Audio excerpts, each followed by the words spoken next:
We're finishing up a couple things. We will be live in just 1 second. For those of you who have joined us early, we'll look forward to chatting with you in just 1 second.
Before we started.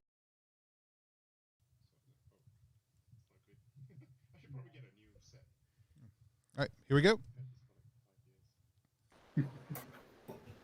We are live here on Plus One EXP's Roll for Content channel. My name is Tony Vicinda. I'm Chief Alchemist here at Plus One EXP. We're a weird little brand that multi-classes in tabletop game design, beard and skincare alchemy, and the Bardic College of Content Creation. Our hope and desire is to help amazing designers find great players who love their games and help amazing players find great designers whose games they can play. There's a lot of different ways that we do that. Sometimes it's interviews, sometimes it's short reviews over on our YouTube channel. You can click the link below if you're watching on Twitch to find out more about those or to see any of our past videos. You can also, but one of the main ways we do that is what I was actually going to say.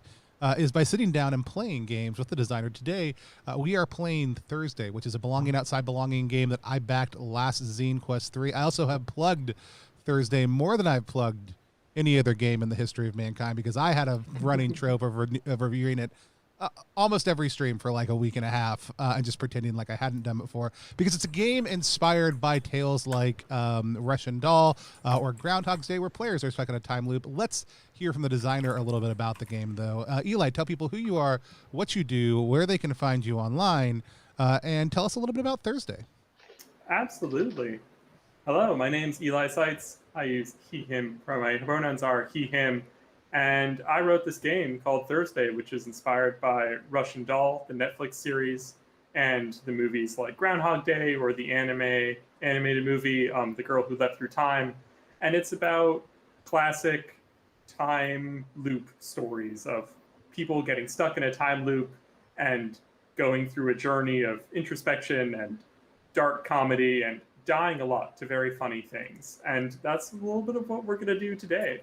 And I'm excited to play with some of these great people. You can find me on Twitter at my name, and you can find the game at my name, and plus Thursday on itch.io. And as always, we have a short link right down below. Oh, it's my face today. Below my face, that'll take you right to the game. Also, if you're watching on Facebook or YouTube, you can also go to the link in the description, or I'll drop it in just a minute for everybody who's watching live on Twitch right now. Also, hi to everybody watching on Twitch. We've got Riley, who's tuning in from work, got home after and getting ready to slack. Sean F. Smith, who's up far too late in London, which means it's still Thursday there, even though it may be after midnight. Gallant Night Games, I'm assuming Alan, but who knows? Somebody else could have taken over the channel. Thanks. And Ty, Eldritch Mouse, thanks for joining us all in the chat. Feel free to kick in ideas if you have them while we're going. There's a great writer's room concept as part of this. So as we're playing, y'all have ideas, feel free to type them in. You're like 30 seconds to a minute later than us, so if we don't take them, just pretend like it wasn't a bad idea. We just didn't get to it in time. With that said, let's meet some of our other players. Coming back after a few times on the stream, we've got Aaron Lime. Aaron, tell people who you are, what you do, and where they can find you online. Okay. Hi, I'm Aaron. I design tabletop games as well. You can find most of them on at aaronlime.itch.io. And yeah, same on Twitter as well. Like, awesome. Pretty much that. Sweet. And then first time on stream, we have Babblegun Sam, whose last name I've never pronounced in person, so I'm not going to try until after they've done it at least once. Sam, tell people who you are, what you do, where they can find you online. Hi, my name is I'm Babblegum Sam, Samuel Mui, pronouns any pronouns will do. You can find me on babblegumsam at itch.io.com. You can also find me on Twitter. I make games about, everyday things. Yeah. Awesome. That's it. I'm super excited to have this crew with us as well as those who are out there watching tonight. As always, we use a couple of safety tools here on the channel at default, unless the system calls for another one. This system does have some great baked-in safety mechanics because of the nature of it. So we would normally use lines, veils, and the X card, which can be really helpful tools. The system itself embraces script change mechanics. So Eli, I'm going to let you talk a little bit about how the game runs so people get a sense of that. We can walk through script change mechanics as part of kind of our initial writer's room setup, if that works for you, because it's a belonging outside belonging game, so that means it's GM-less. But let me go ahead and hand it over to you for kind of how we want to talk about safety during the game. Does that work? Yeah, absolutely. So built into the game is kind of at the start, we want to have a little bit of a safety discussion. This is a game that generally the tone is dark comedy, but I'm pretty sure that Russian Doll might be rated R on Netflix. Groundhog Day is rated PG-13. We can decide how we want to calibrate things, and a lot of that comes down to kind of how gory are we going to describe our death scenes when they happen when we reset the time loop. Because death will happen. Our characters will not die. The game will end and everyone will be alive, but our characters will die in the process of playing this. So I want us to have a little conversation of what we're feeling comfortable with.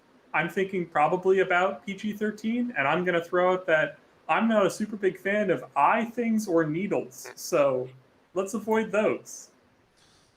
Yeah, one of my favorite things I think about Russian Doll is when the deaths are even the few gruesome ones that they have, which are not a lot. Lots of them are like weird cuts, suggestions. A lot of times it is more the narrative capacity of what happens to their body that's important, maybe positioning, location, other things like that. I'm pretty okay with any level of gore, but I think I want to make sure we hit on those details and not focus on the gore. I'm good with gore. That's in your brand. But yeah. PG-13, I'm good with that. Yeah. Cool. Yeah, Awesome. I think like everything's pretty much been covered. I'm not a huge fan of like eye stuff as well, but like, it's different seeing it like play on screen versus like describing it. Yeah. Yeah, just a reminder, script change mechanic itself, if we're going to use that, lots of it's just like basically what you would do on a video. So if we need to pause because something's problematic, somebody can say pause, we'll figure it out. If we need to fast forward because you're not super into what's happening, we can fast forward. If we need to go a little bit slower through a section, just ask for what you want and we'll try to honor that, rather than don't get tied up in the lingo. Just think, if I was hitting whatever on a VCR or DVD player, for those of you who are watching who don't know what a VCR is, go ask your parents, and we'll go from there. Awesome. Yeah. Thank you for giving that little review for us. And now that we've had our conversation, we're all on the same playing stage, we've picked our playbooks off air, and that character creation is really quick for Thursday, because a lot of what we're going to be doing is playing to find out, and we're going to meet our characters by seeing them in scenes and trying to get a hang of who they are and what they think as we're playing them, and by using the moves. So, but we do have a couple pieces of character creation. First of all, is all of us have a vibe that we're going to have to pick, and the vibes give us a visual direction for what kind of flair our characters have. And then we're going to have to do the hardest part of making any character in an RPG, which is giving them a name. And once we have those things, we will pick our starting location and we'll be good to go. Why don't you? Do you want to demonstrate that first on your character, so then we can give everybody a sense of what's going to happen? I will be playing tonight. I'm playing the trendsetter, and we can come down here to vibe. And my vibes are all black everything, underground streetwear, ugly chic, and archive runway. And as the designer and as someone who's into fashion, I have to pick archive runway because that means so many things, and I will now think about what designer's runway my trendsetter will be picking from, but I know that that's the option that I have to pick. For people who aren't familiar with the term archive runway, because I'm not, what does that mean? Yeah, so archive runway is when a fashion house puts on a show, models will walk a runway, but those pieces aren't thrown away. A lot of the times they'll go into an archive. So my character is the kind of person who will shop high-end stores and find the sample pieces. Maybe it's a piece that never was actually went into production, but it appeared on a runway. So you can pull up a YouTube video and say, there you go, the shirt I'm wearing walked the runway for Rick Owens in 1997. So good. Love it. Awesome. So that's your vibe. Are we just gonna? Do you want to each run through each of our vibes? Is that the way we want to do this? Yeah, that sounds great. Well, I think of a name. Cool. I'm gonna go. My vibe options are. So I'm playing the Sellout, everyone's favorite character. So my options for my vibe are trendy suits straight from a magazine, luxury branded tees with the tightest pants, business casual clone, celebrity copycat, or write my own. I'm going to go, because it is my dream way of dressing that my body type does not match, luxury branded tees with the tightest of pants. That is what I'm going to go with for my my vibe. Let's just keep on moving across the sheet. So next we're going to have Aaron. Cool. Like the vibes options I have norm core camouflage, nothing but athleisure, carefully considered and carefully pressed, and blue tag thrift store special for the misanthrope. I think I'll be going with nothing but athleisure. Like a bit of that. You wear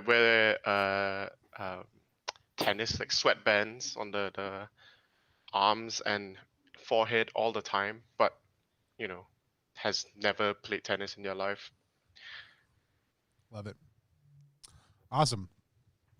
And then last but not least, we've got the artiste, played by Sam. Sam, tell us a little bit about your vibe. So we have a bunch of options. Paint splattered fresh from the studio, 100% pretentious, beret included, homemade in your living room, or self-expression through color. I'm gonna go with 100% pretentious. Those sort of wannabe beatniks in the 2020 era. I always go to indie the type of person that goes to indie movie events or very weird performative art installations. Yeah, so That it's was my really high fun. school vibe for sure. Oh no. Yeah. I'm so sorry. I may have gone beret shopping on numerous occasions. Sorry, me too. It happens. Yeah. All right. Cool. Let's go back Yeah. for names. So Eli, what's the name for your character? Yeah, my character's name is, I'm going with Valerie, and Valerie uses she/her pronouns. I am close, but not all the way to the exact image. I know that Valerie is wearing Calvin Klein, but the Calvin Klein that Raph Simmons designed. We'll have a picture of that soon. But in the meantime, that's who she is. And if everyone else has names, we can go through them, and then we get to pick what starting location we're going to start at. And just to get that started in people's minds, our choices are where you can start at a party, we can start at the coffee shop, or we can start at the zoo. Yeah. I've got Lawrence, who goes by Lars, but also spells it Laurs still, who is going to be, I think we're going to go with he, they pronouns. And ideally we want everybody to start in the same location? Yeah, that everyone starts in the same location, but everyone's doing different things there. Okay. What about everybody else's name? Aaron, what's the name of your character? Okay, my character's name is Joe Chan.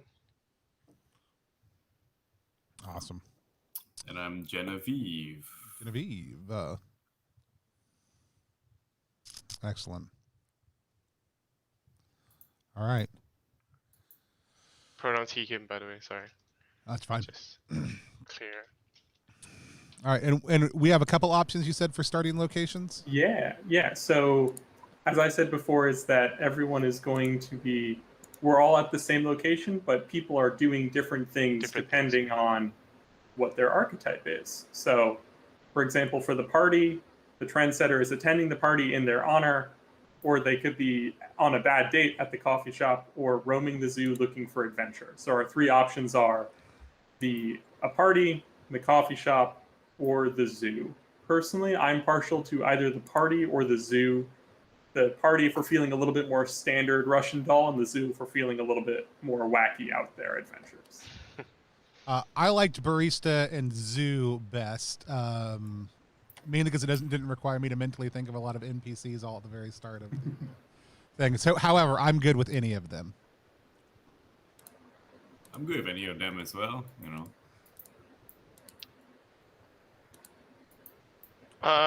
Why not the zoo? Okay. The zoo sounds fun. Yeah. Right. We can all pick that as our starting location, and that'll kind of give us a sense of what our opening scenes will be. And for anybody who's not familiar with the term team, the thing that I keep on showing you, this is called a character keeper. There are both the core playbooks kind of all loaded up in here, as well as each of us, in addition to having a playbook, we control you don't call them pillars, do you? You call them, what do you call them? No, I just call them setting elements. Setting elements. So, and those are the loop, the city, the home team, and the away team. Do we need to cover any of that, Eli? Or are we? Yeah. Before we get into playing, we're going to go over those. So now that we've picked all those, we're going to do that now, because that finishes our character creation. That's our start of where we're going to be starting, and kind of a little bit of who our character is, enough for us to build on. We've also off stream, I believe, picked what setting elements everyone is, and I think to introduce the 4 setting elements, it'd be great if we could go in and read the what it's about section. Sure. Why don't we start with the loop, and then we'll work our way just across the list on the bottom of the loop, and then the city and the home team. All right. Sure. Aaron, you're the loop. Yep. So I'll be playing the loop. Time is a fickle thing, twisting and bending in the most inconvenient places. How does time defy our desires and expectations? Awesome. And why don't we also hit it with the role too, so that we kind of get a sense of what you're going to be doing in play. Yeah, cool. So I'll be the show's script supervisor, tracking shot continuity and keeping details in line, but sometimes it is in my interest to mix it up, injecting the fun strangeness of the time loop. I'll use this power to destabilize the protagonists in ways that propel them towards their epiphanies, keeping an eye on everyone's coins so I know who needs more time to advance their story. Does someone have it all worked out early? Maybe it's time for a twist. Cool. Awesome. Excellent. Let's just keep on. Do you want to just keep on working across? So we've Yeah, got Sam. yes. Sam as the city next. Seems like nice. The city. Thursday is set in a metropolis, towering concrete, cramped apartments, rundown parks, and glass storefronts. Where will you go on your journey? The role. Consider yourself the show's location scout.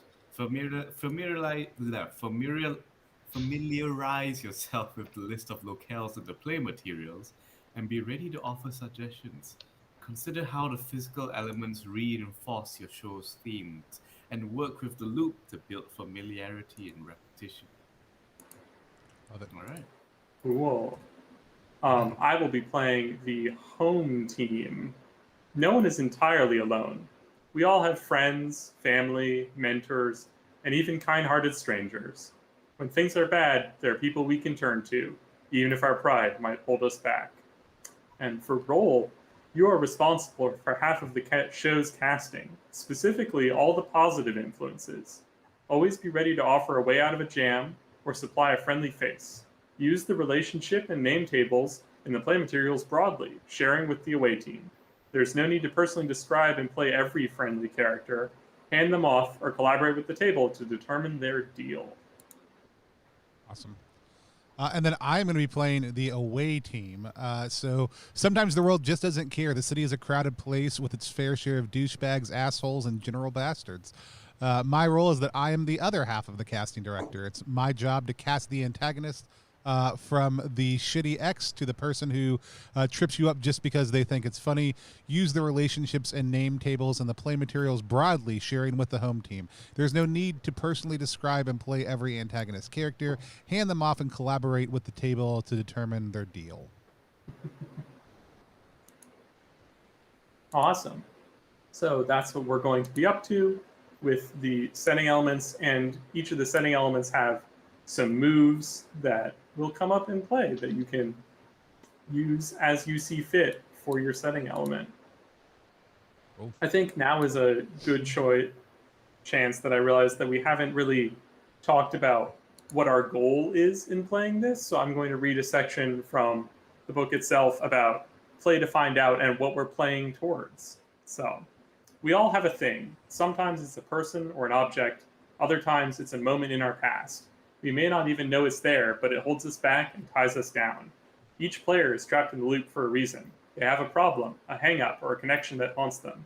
To show this, we're going to start with a coin in front of us, tails side up.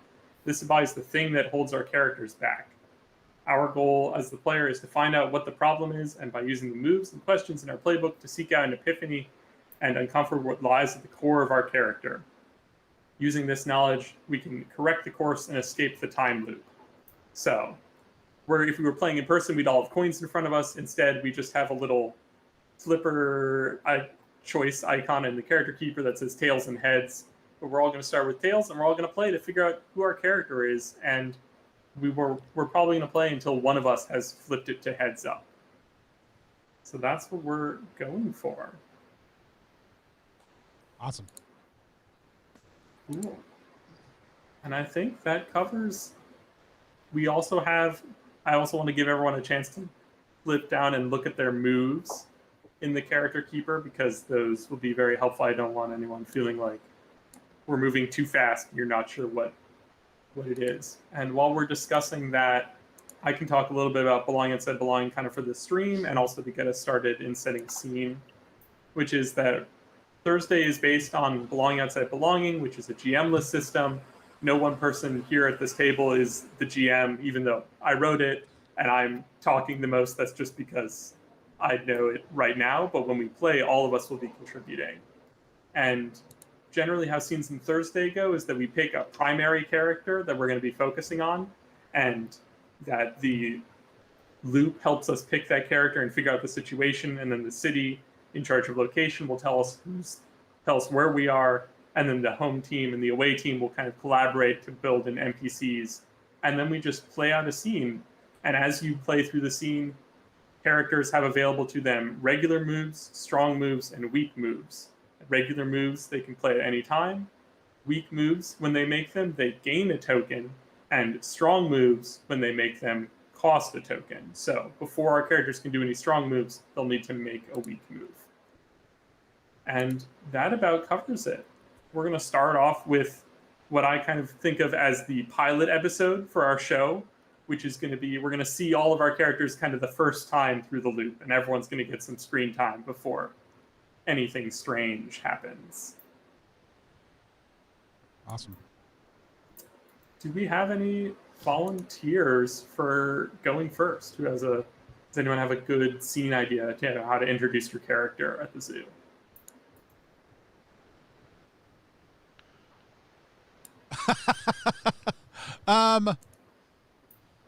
I can. So I have a concept. So my character is at the zoo to visit the orangutans. I like the concept that my character is something of an artist also too, but has basically sold out their artistic vision in the video game industry, and that they also strongly believe that every animal is an archetype that they can tap into within the corporate structure to advance their needs in their career. And they have come today to visit the orangutans because they feel like there's a need for like cleverness and utility at work right now, and so they've come to watch and sketch the orangutans in order to soak up the deep orangutagonal lessons of life to apply them to their corporate day job. Nice. I like it. Is there anyone with you? Do you bring anyone, or is this a solo endeavor? I think I'm high enough up at the company that I have an assistant who is potentially far smarter and more competent than I am, but is also like they believe in me when I don't believe in myself a lot of the time. But I also don't necessarily consider their presence very well at all. And so I think they are with me for sure in this scene. Like, I've essentially dragged them along. They know there are better things we could be doing with our time. Nice. I'm gonna, if it's all right, I'm gonna name them Remy. I love that. And they're your assistant.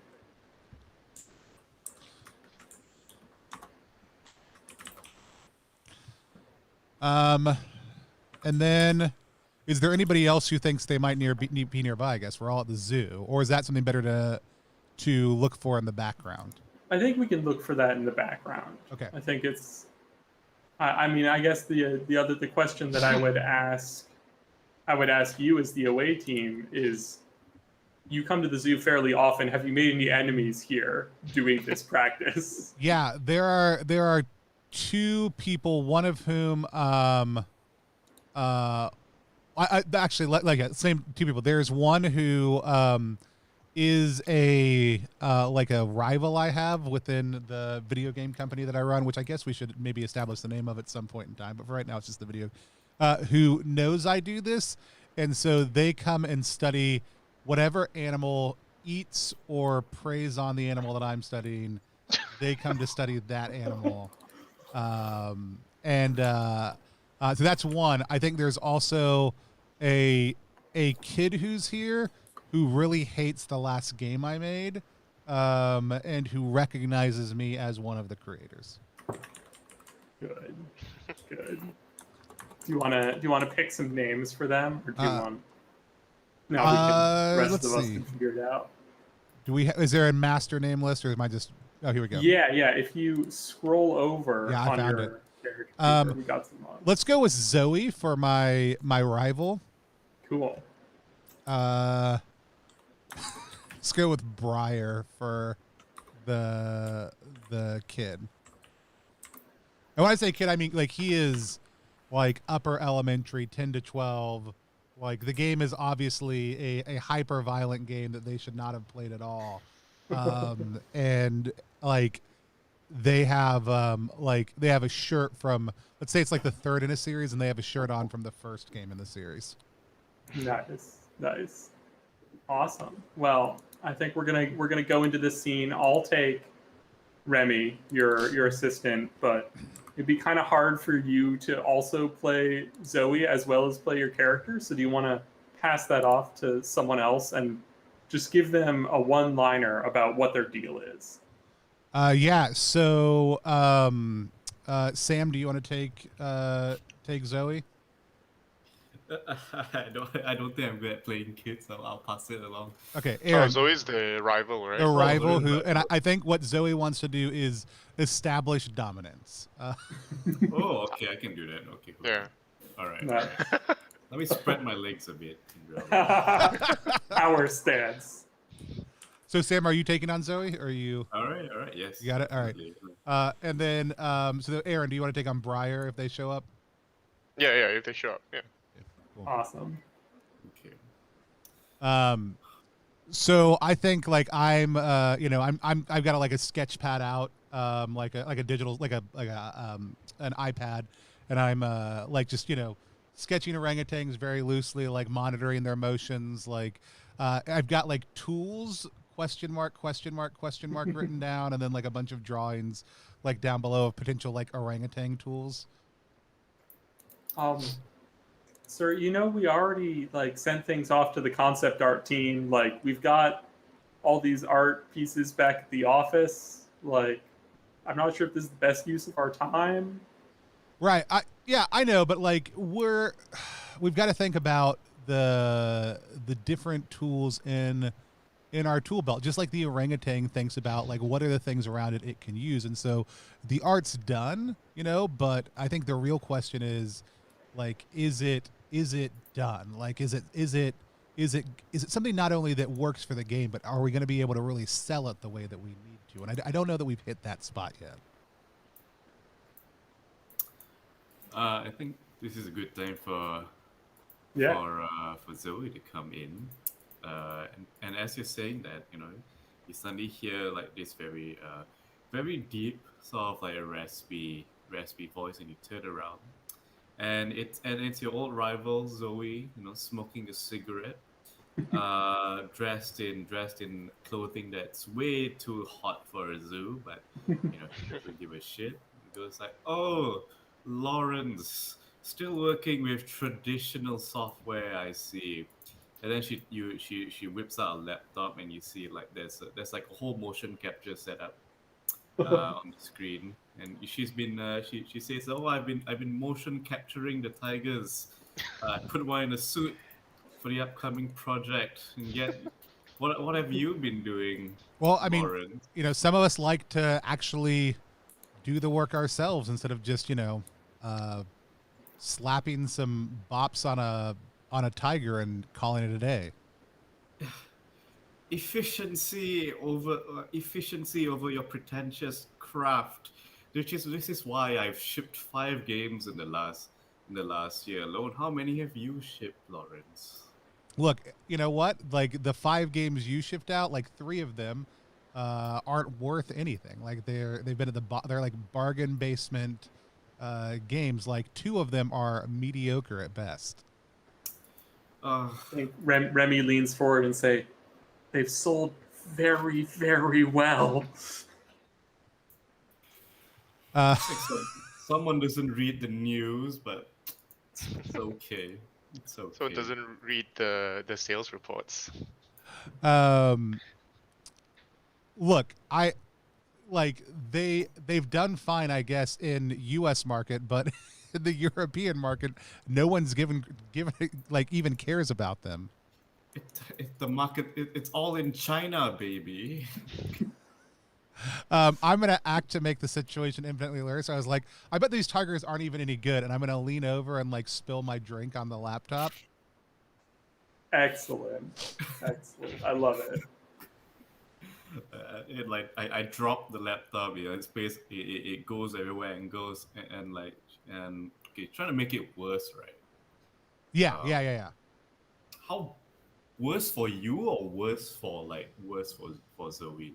I think the concept is the situation. Like, so what we've established so far is like tension, rivalry, like other things like that. I think, I think whatever it is, the situation is worse for me, at least in part. It could be for others. Like, what if that was like we just shipped off a project? What if this was the company's like next flagship line? And so like I'm here skipping out of work, should be doing other things. You are here negging me, but also like that you were supposed to be here capturing these tigers, right? You had it planned and set up and everything else. So like this was a major project at work that everyone was supposed to be contributing on, that you're the lead on. And so this getting wrecked is bad for the company also. All right. So we do work for the same company. Yeah, I think yeah. Oh, okay, cool. Ooh. I dropped the laptop. It all breaks everywhere into lots of tiny pieces.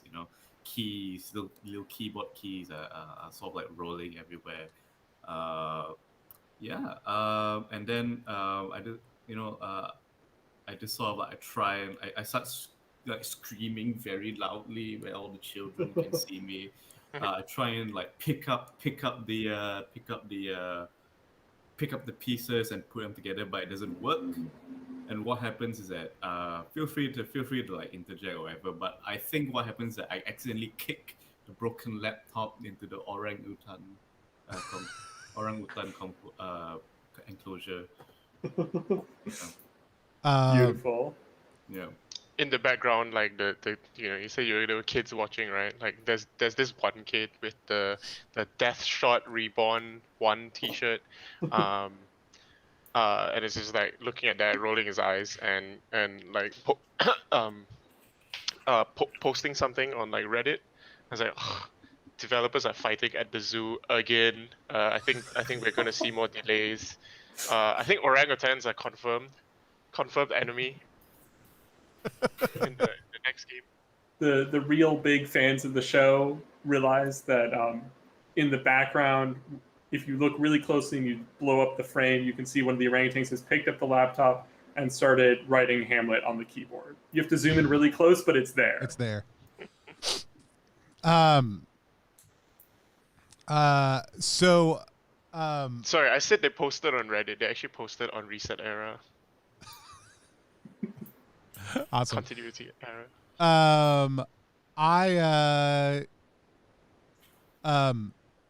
Let's see. Yeah, I mean I like this. I feel like do we want to see a rising action here, or do we want to just kind of keep on going with some of the slice of life? How do we all feel?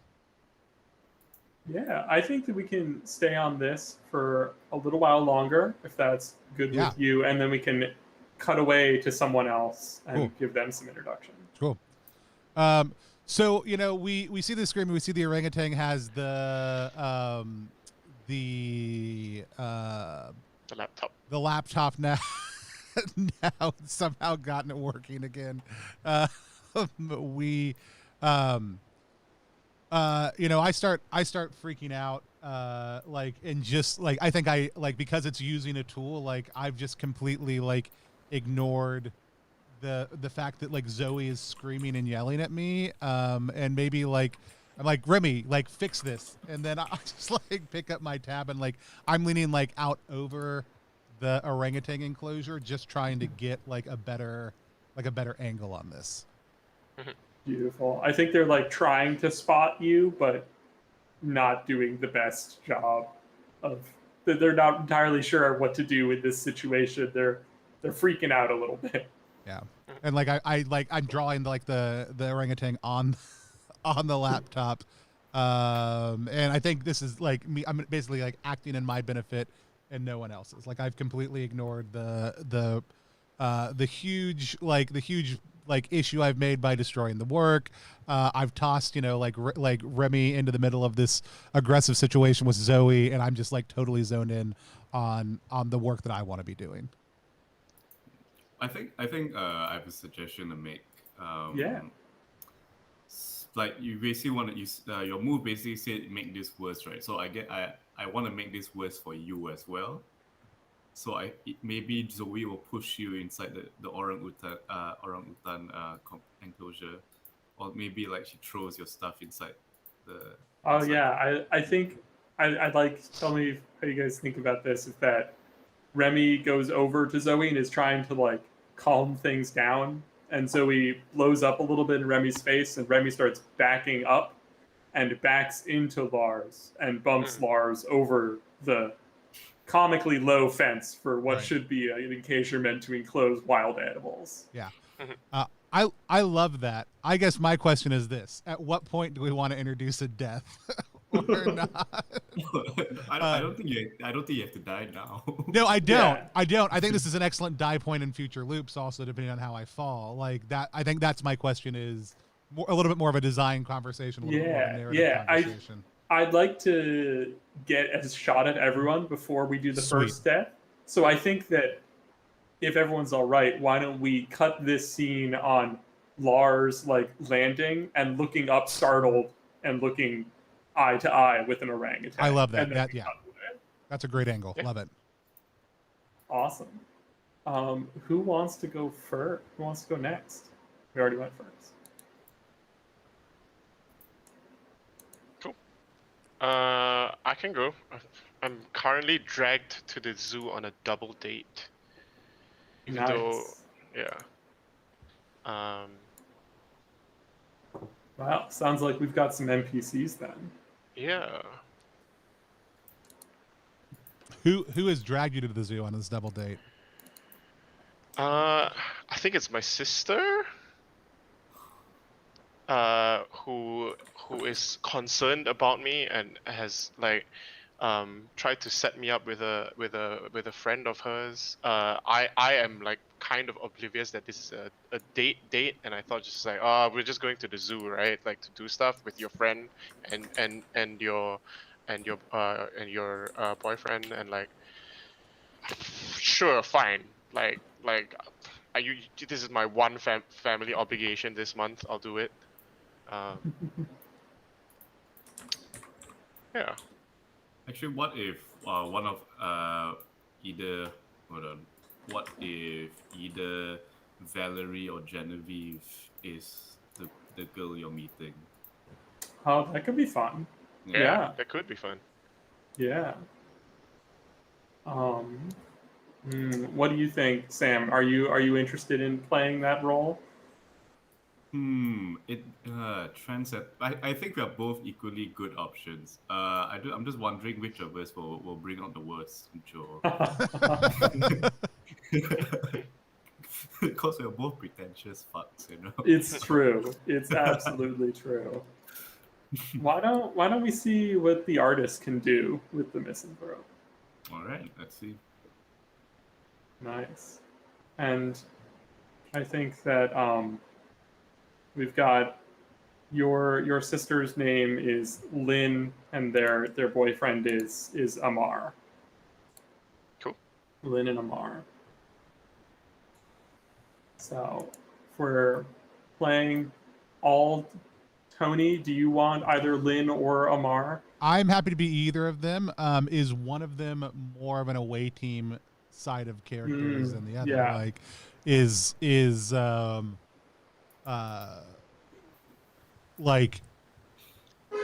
think this is a question maybe for Aaron then, like, is Lynn a foil to Joe? I think coming with the themes and like the possible epiphanies, right? Like, I think I would prefer Lynn to be like on the home team, like Okay. someone who actually does care about Joe. Like they just don't understand each other, like in the in like a very direct way. Like, so it seems like they don't get along, but like there is an undercurrent of like, yeah, they do like each other. But Lynn is there to Nice. cheer for Joe. Like Lynn is Well, not it's more there like to. Lin thinks Joe is like you know um just needs to come out of his shell, right? Because he's the misanthrope, right? Like, so, Yeah. and Lin is the more outgoing one. I think Amar being having a kind of antagonistic relationship might be interesting. Okay. Just in the sense that Amar thinks Joe is weird, like, and like, hey, it's your weird brother. Why do we have to go on a double date with him? Cool. Yeah. Um, No, I'll take Amar then. Cool. Yeah. Yeah, and I'll take Lynn. Awesome. Which means that Lin and Genevieve have a relationship as well, right? Or some sort of relationship. Yeah. Or that's Amar, true. one of the two. Yeah. Yeah. Or That's Amar. true. Let's see. I think that. Let's see, Genevieve. You're the artist. Do you have a gallery or sell art or anything like that? Well, I don't really have a gallery because I've been getting really into NFTs lately. Oh my god. I have a crypto. Oh, no. guy.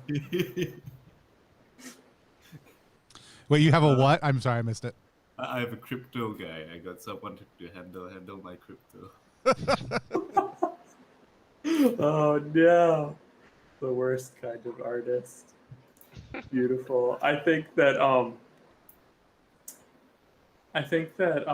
Lynn knows Genevieve through like their accounting firm. Like Lynn is like an accountant, and that Genevieve like has done, so they've worked together in the past with some things. If that's all right. All right, yeah. Cool. Wow. Let's start the scene. I think I'll kick us off with Lynn being like, "Well, it seems like there's a big crowd over by the monkey exhibit, so maybe let's go this direction instead." Yeah. Did you run here, Joe? No, I took the bus. Oh, okay. Yeah. Yeah, But sure. anyway, You look fine. what's wrong with how I look? Nothing. I just said you look fine. Well, you look fine too. Well, thank you. I just picked this up and it'll like spin around, and it's definitely nicer than it should be outfit for the zoo. And Joe is like kind of like, I think that was an interaction, that was a compliment, maybe. And he's gonna look around, and he's gonna look to Lynn, and is like, well, where do you want to go? Where are we going next? I mean, Do you have an itinerary? No, we're just here to get outside, talk to some people, wander around the park, meet Yep. Genevieve over here. Joe pulls out a list, by the way. What's on the list? Animals, different animals. Oh shit. Yeah. So Joe,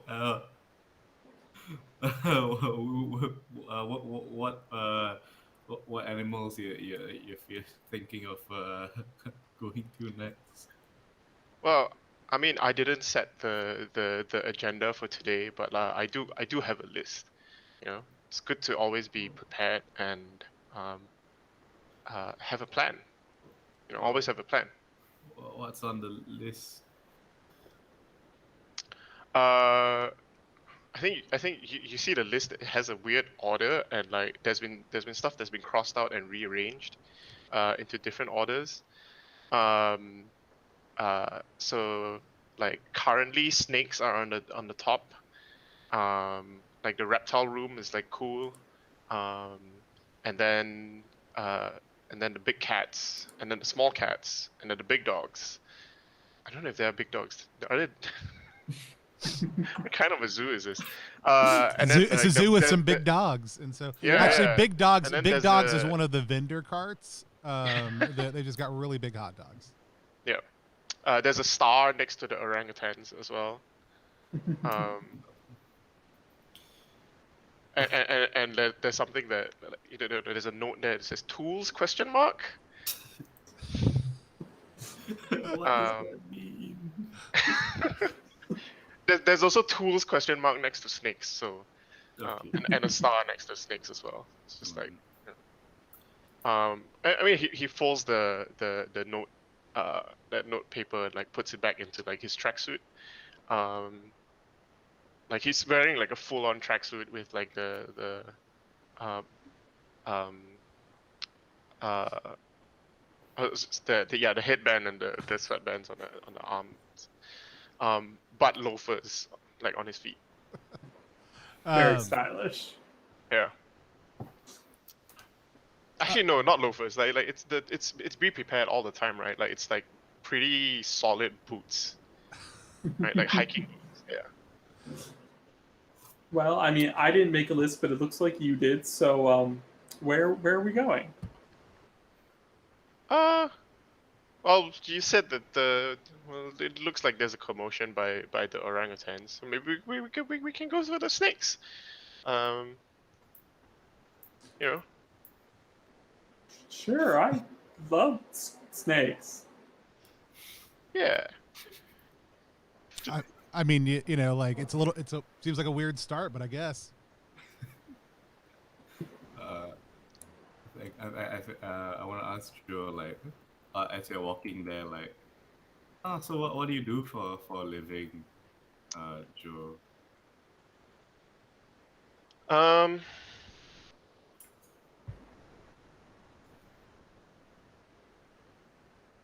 I think I'm like a municipal planner, as a day job. Okay. Like you know, memorize the city ordinances and zoning laws. Putting everything into like nice neat grids. Yeah. So it's like yeah, I work at the city council. Like you know, I help plan like parking lots and stuff like that. Yeah. You got a favorite parking lot, Joe? Hmm. What criteria? Like by size, by prominence, by significance, by historical, um, By virtue of capitalistic oppression, Joe. I don't know what that means. How do you not know? You work for the government. Yeah, cool. Lynn leans over to Amar. Look, they're getting along so well. Yeah, sure.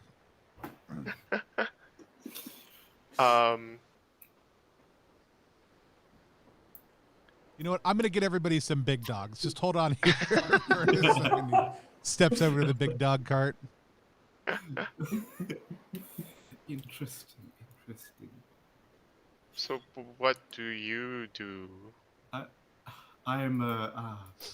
do whatever my heart tells me to do, whatever's in season, whatever's trending.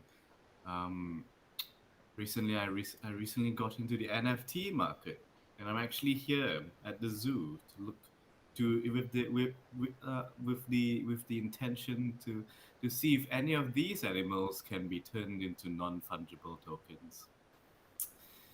Imagine that, buying an animal and having their price go up and down with their life cycle. Isn't that wonderful? You know the parking lot by the pet store, by the pet barn, is actually pretty good. You can go. Yeah. Oh Like- yeah, I like that one. It's pretty. It's very well organized. It has like a system with the lane so that you're always like one in, one out.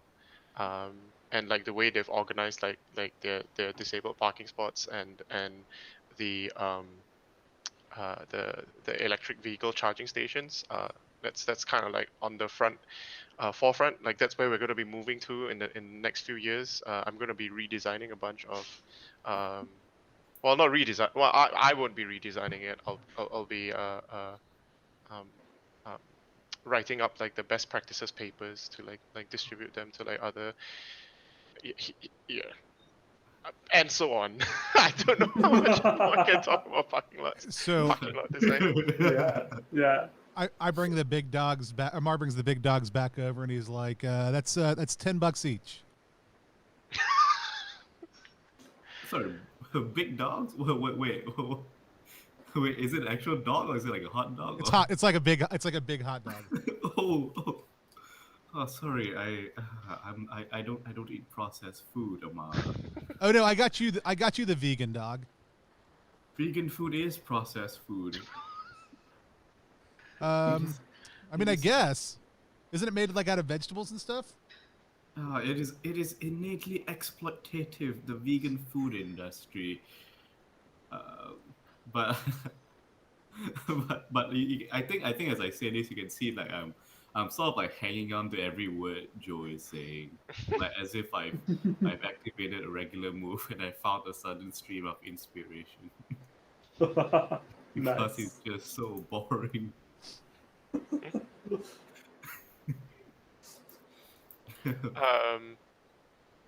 I think I just say no thank you. I brought my own, and like here's a backpack that's filled with like stuff. Condor. Yeah. Why? I mean, you could have told me that before I got 4 big dogs. Well, you didn't ask. Right. I said I'm going to get some big dogs for everybody. I thought you were going to. I thought you were gonna like get us to the enclosure or something. I don't know. I mean, it's fine. That's okay.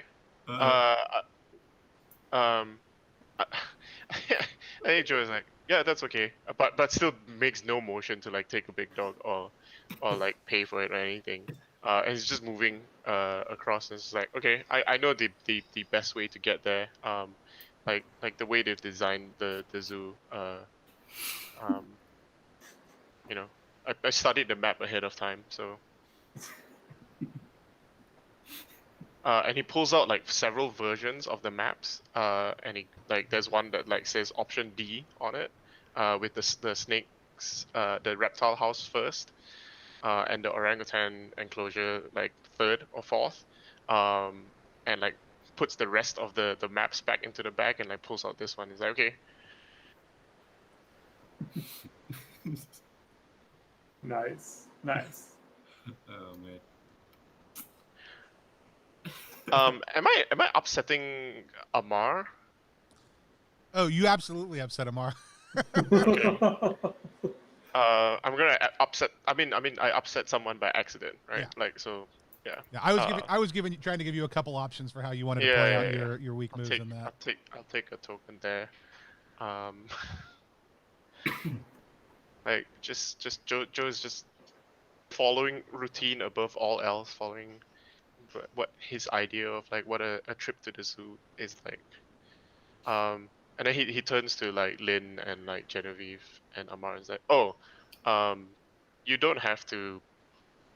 You don't have to follow me if you don't want to, but you know, I mean, have a nice day. we're And like just starts walking. we're here together. We could spend some time. And Lid like starts like walking after, then has to like almost like half run a little bit to catch up, and probably leaves Amar kind of standing there at that zoo intersection holding a bunch 4 of big hot dogs. Yep. And I think Joe looks to Lynn and is like, look, didn't. I mean, you can go be with your friends. Like you don't need to take care. Like you don't need to like involve me in all this. But I mean, we could spend some time together, and I think Lynn kind of like grabs your arm to be like, we're walking arm in arm, and isn't really letting go. And I'm not sure where you want to take the scene, but I think that it might be fun to, if those two go off to the reptile house, and then we cut back to Genevieve and see what Genevieve does Yeah. now yeah. that they're abandoned in the zoo from what they thought was going to be a double date that isn't. I think Genevieve's gonna go after them as well. I Okay, think nice. she's kind of like intrigued by Joe's mundanity, his blandness. But I think as I'm walking there, as he says, I'm gonna make a weak move. I'm gonna tell him the truth that will hurt him. And I think I would like to pose a question to Aaron. What can I say to Joe that will hurt him by accident? Telling me a truth that will hurt me. Like, what's the truth about you that I can sort of like say in whether in jest or in like sincere like curiosity.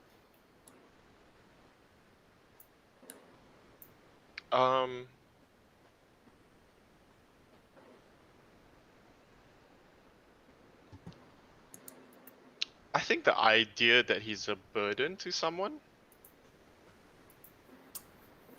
Burden. Huh. Okay, I'm just gonna go with the most obvious thing. I'll say, hey, we don't let us hey, don't ditch us, you know, even though you're a burden to Lynn and all that, you know, just chill and have fun. Whoa. Yeah. I think that definitely like cuts in. I don't know if we're like retconning it a little bit, like time wise. Like that might be why like he starts like walking off by himself and telling Lynn like, oh yeah, you can go have fun with your friends. You don't need to. You don't need to look out for me all the time. Yeah.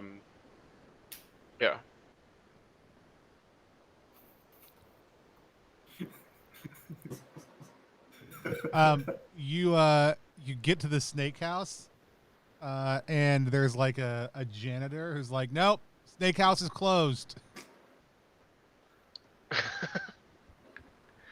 One of them got out. We're trying to hook him back in. Oh, nice. Yeah.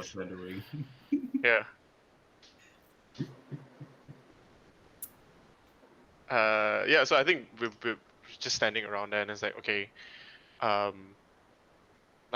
I've got other options. Lynn pulls out like a stack of maps again with like different routes planned on them.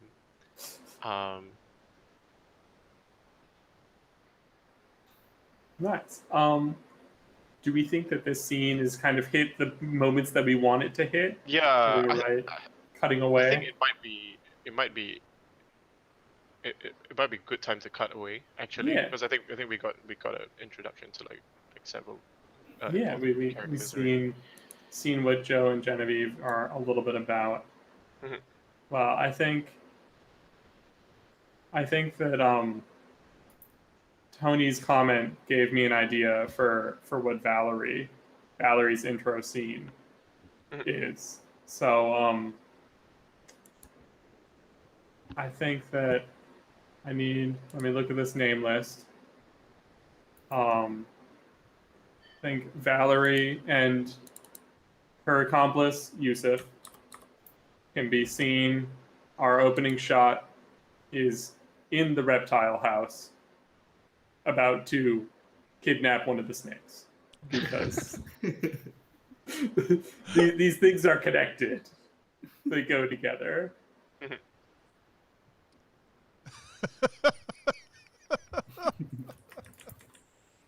Is this Yosef's idea or Valerie's idea?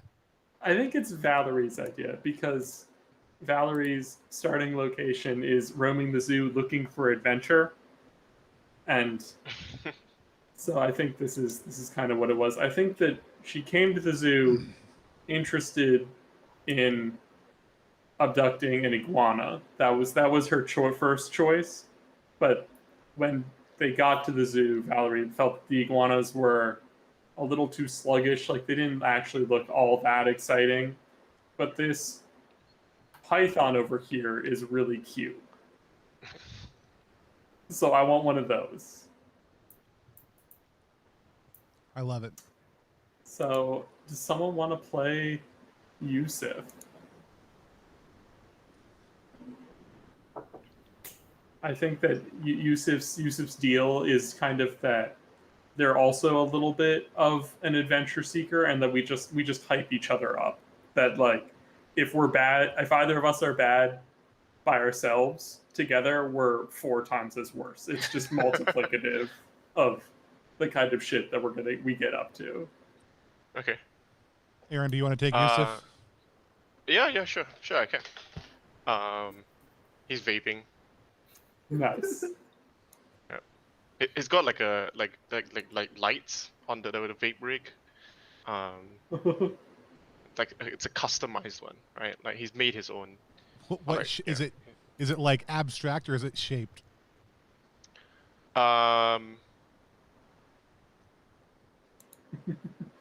It has to like obviously look like clutched together, right? Look obviously clutched together. So it's like it's pretty abstract, I think. Awesome. Yeah, Valerie is. Are we looking for the python, or?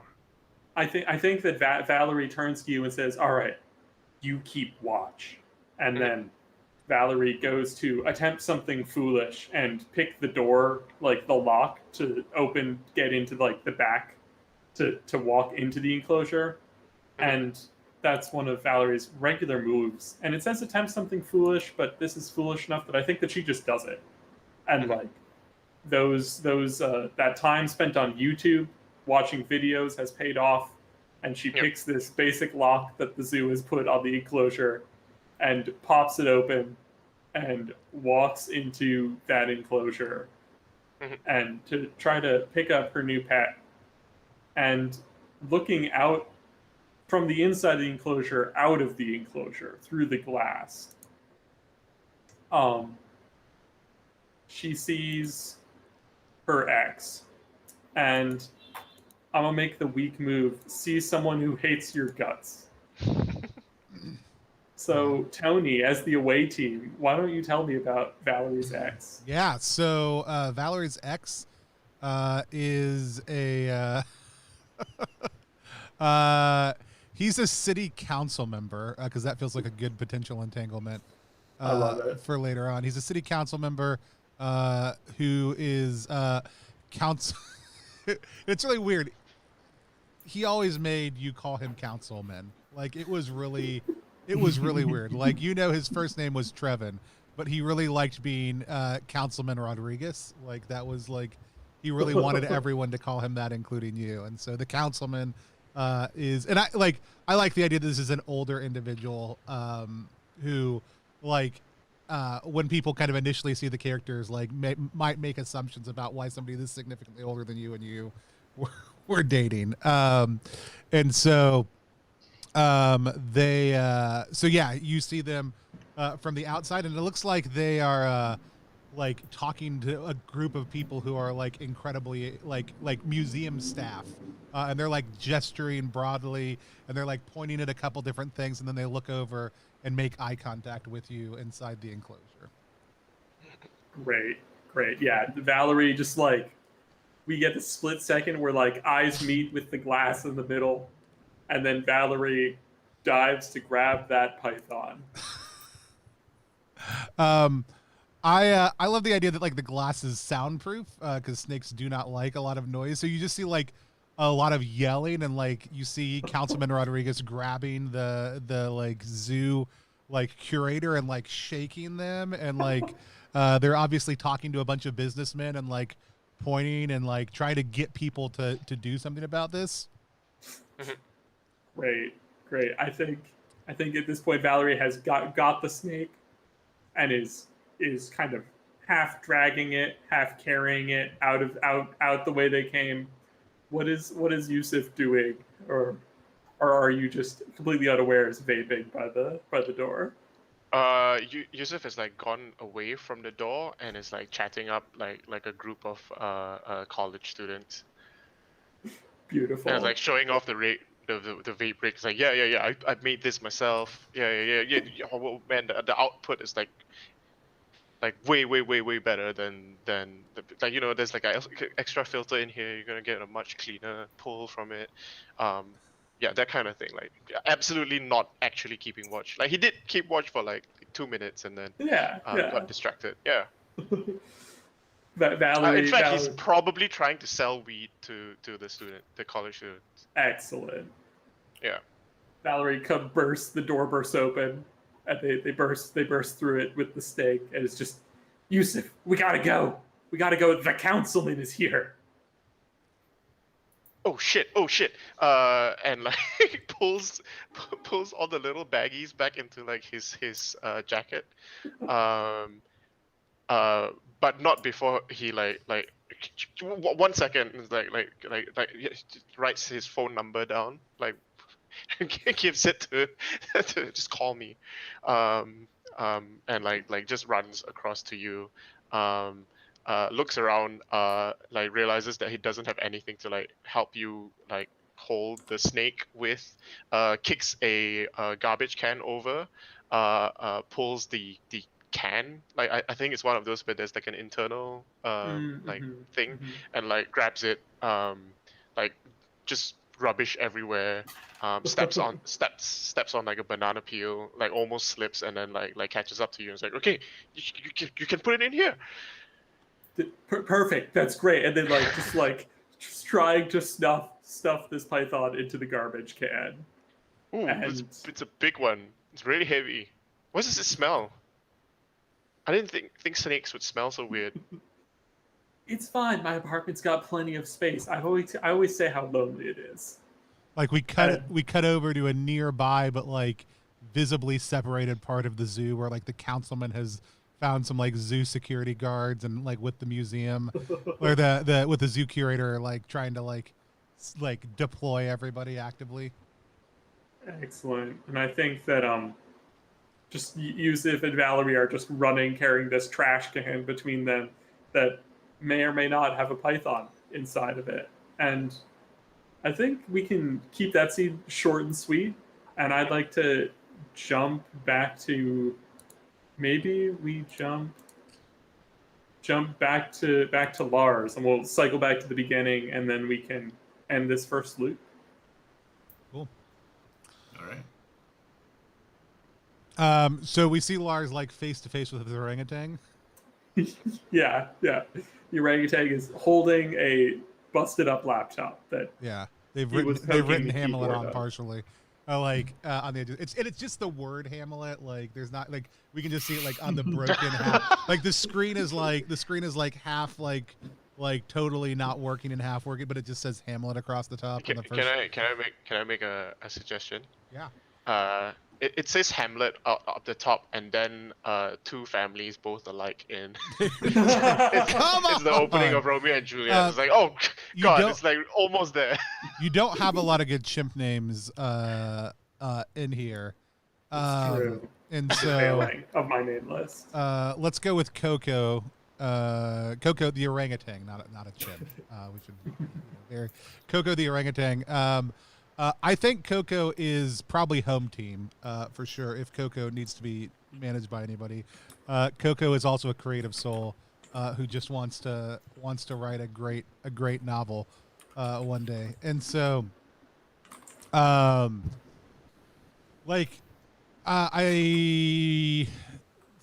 think Lawrence kind of like shakes their head, and like you can hear background like yelling that's kind of out of focus. There's like a high ringing noise, a lot of confusion, and we kind of like keep on just like flashing back between like the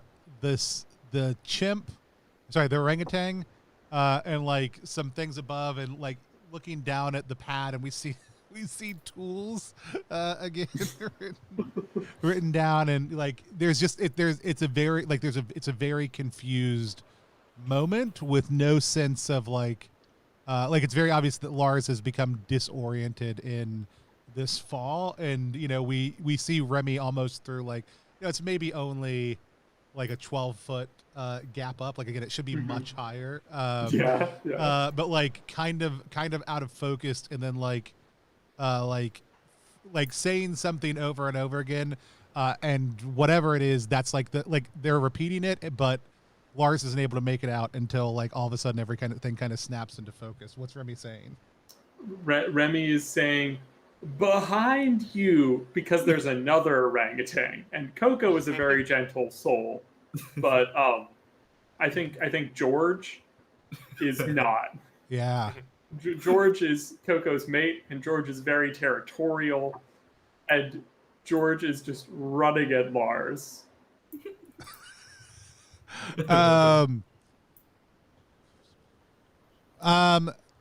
So like I know that I'm down here, and like I look at the like busted up computer and know that that's like very important to the company, and I look at my like pad like in the grass on the ground where I've like dropped it again, and I know that I can probably grab one of them and try to get out of this thing before this thing gets me, and I'm gonna act in my own interest again and just grab my pad up off the ground and like basically try to like run up and like grab the edge of the wall and start just like yelling at Remy like lean over. I'm like trying to like climb up the edge of this, and of course if an orangutan can't do it, I certainly will be able to. So when we ask a question, we're asking ourselves? Because mine says just ask. Other people say ask themselves. I'm just trying to make sure if that's sufficient language. Yeah. So most of the questions just say ask, and that could be to someone or to the table or to yourself. And then one of the questions in particular is ask someone else. Okay. I do want to ask, like, what do I need to acquire here? Like, I think it'd be interesting if there's like something in here that potentially can help me out. But I think Lars is not seeing it. Like the audience has probably seen it in the back of a couple things. Like there's probably some much simpler way to get out of this rather than trying to climb up and have Remy help me, but I have not seen it. Any thoughts on what that might be? Yeah.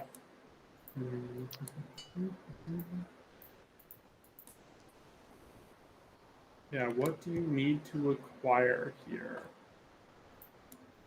Maybe there's like a rope. Sometimes they have like tire swings and stuff like that. There might be like a thick rope that you can actually just like grab and like throw across. Potentially. I also have a sort of like an out left field suggestion. A loaded gun.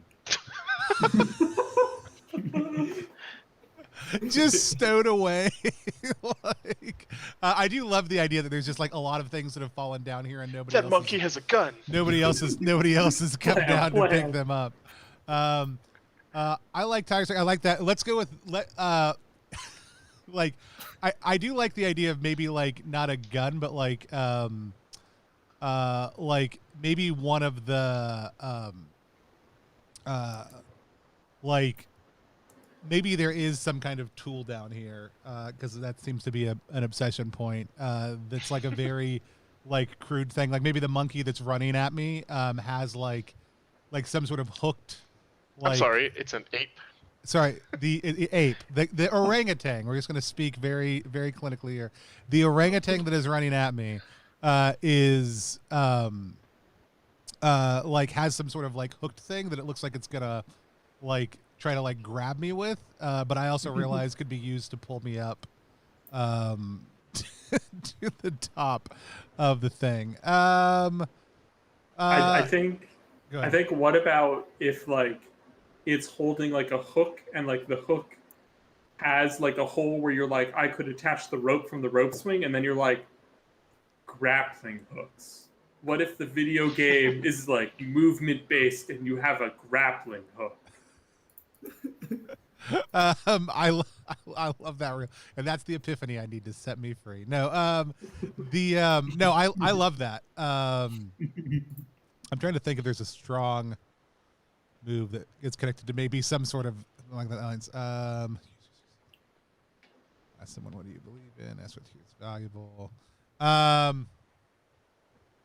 I think I want to propose a mutually beneficial course of action.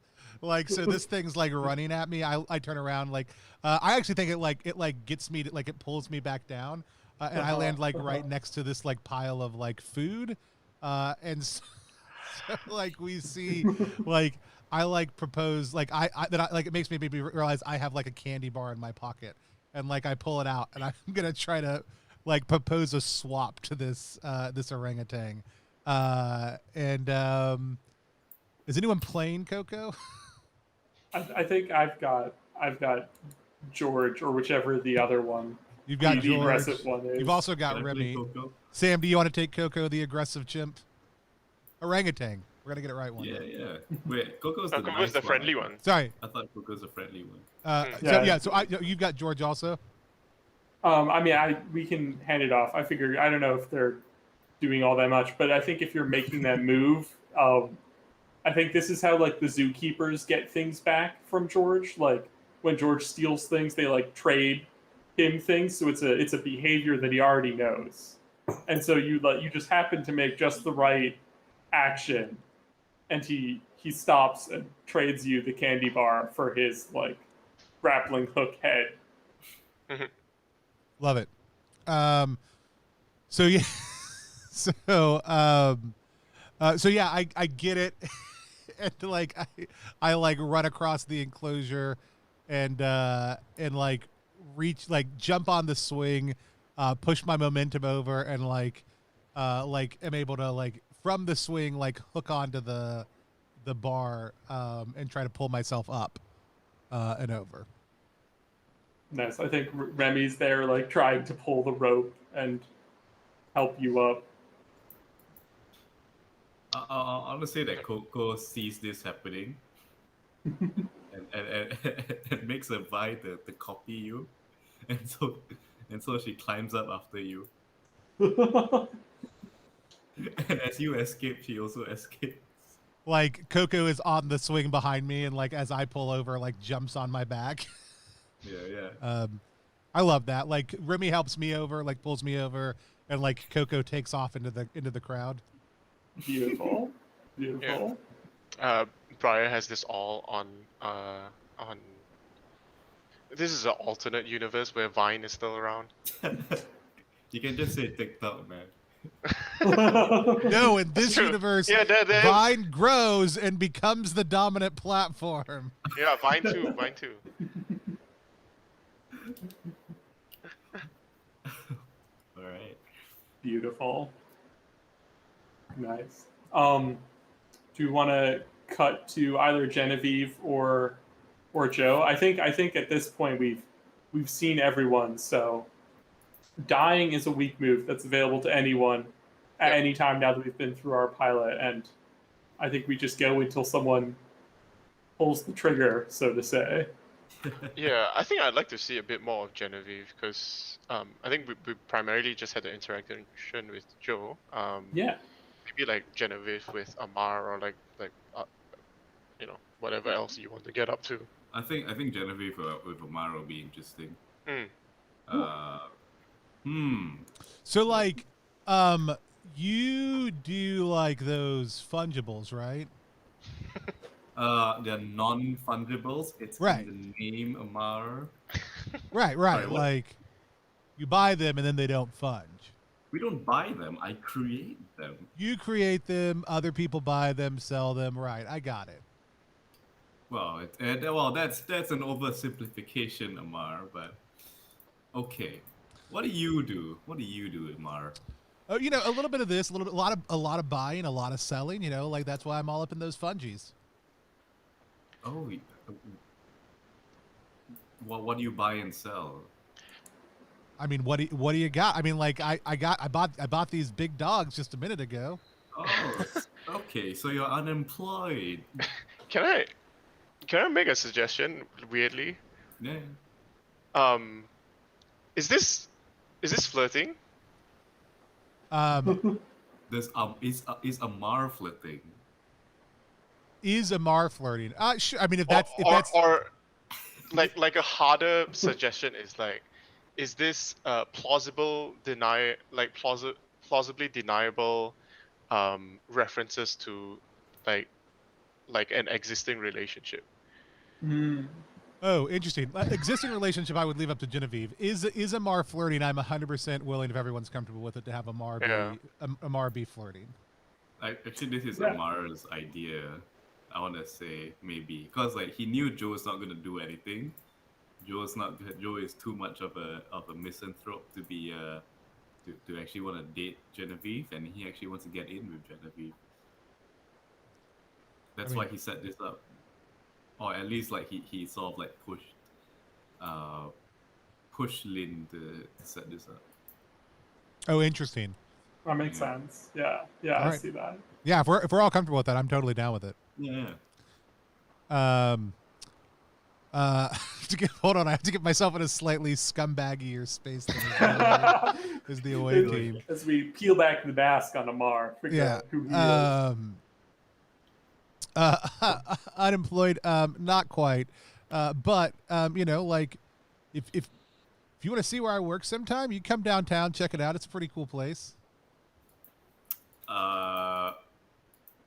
Where what sort of place is it? You know, and like I think he like actually like pulls out his phone and like shows you a picture from like his like, and I think he's like in startup culture, but I think Amar is just like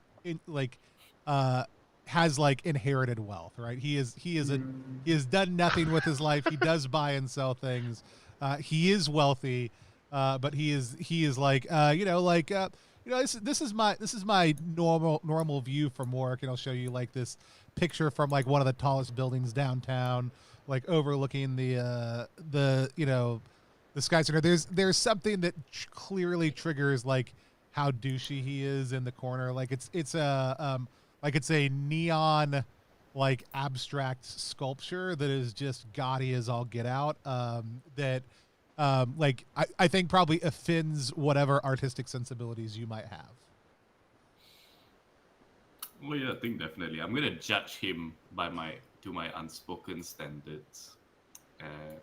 I go like, oh, is that the what's the name of? Well, okay, I'm the city. I should decide what the name is. The name of the tower is, let's just say Roseflat Tower, and this goes like, that old thing. You work there? Oh my goodness! Everybody knows that the city, the entire city, is the most ideal workplace. I, for one, I work in different places every day, and yet you're here wasting money on a rented property. Well, I mean, sometimes you have to get above it all. You know what I'm saying? Like you've got to rise above all that. And he you can obviously see him fluster a little bit underneath all of that. And he goes, you know what? Here's the thing. You didn't want one of these big dogs. You like the non-processed, stuff. Do you want to get out of here and grab a bite? Tempting, but not with you particularly. I'm not sure what your deal is. At least Joe over there. Joe is way more authentic. Joe has a passion for parking lots. I think that's pretty interesting, don't you think? I mean, yeah. I mean, if you think a passion for parking lots is better than having built 15 parking lots, I guess that's cool. Anyone? So wait, you've built 50 parking lots. I mean, when you're putting up buildings, you got to knock some other ones down, put up some parking spots. Construction. Oh, we do a lot of things. Who is we? My dad. Look, let's see. I'm gonna give Amar a last name real quick. The Zajic family, like, we have our hands in a lot of pies. So you're just rich. Yeah.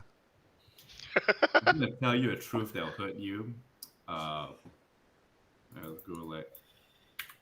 It sounds to me that you're just a spoiled brat who has no idea who has had everything set up for him in life, So after having lived a life of luxury and ease and complacency, you've grown up to be to be a s- to be a spoiled person with no sense of identity, no sense of purpose, trying to hit on his girlfriend's friend.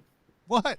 Am I I don't know correct? what you're talking about. You didn't hadn't had anything to eat. I just wanted to see if you wanted something to eat. Like, I can't deal with these like weird vibes that you think you're getting. Like, that's I don't know what that's about. But you know what? I should probably go find Lynn. Speaking of which, Monkey. Oh shit! That's a monkey.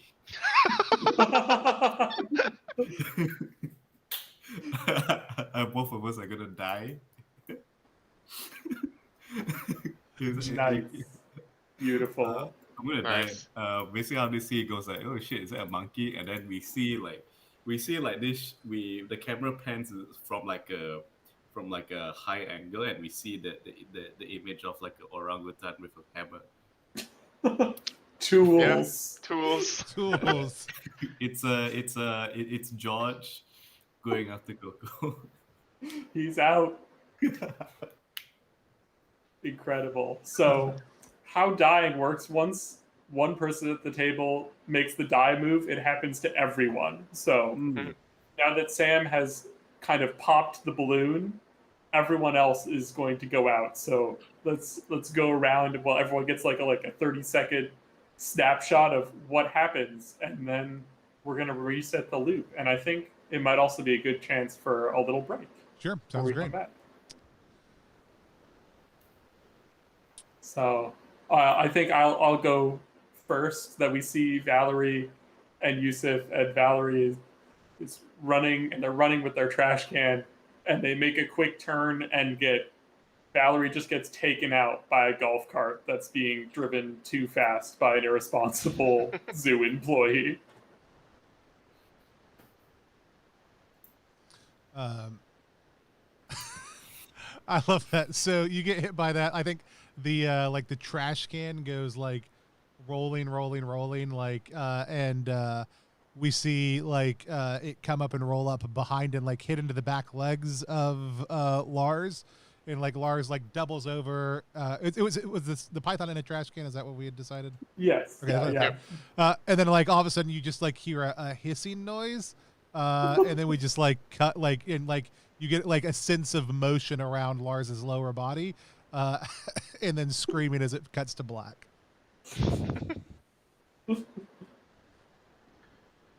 Um, I think with Joe and Lynn, like then they were near the reptile house, I assume. Mhm. And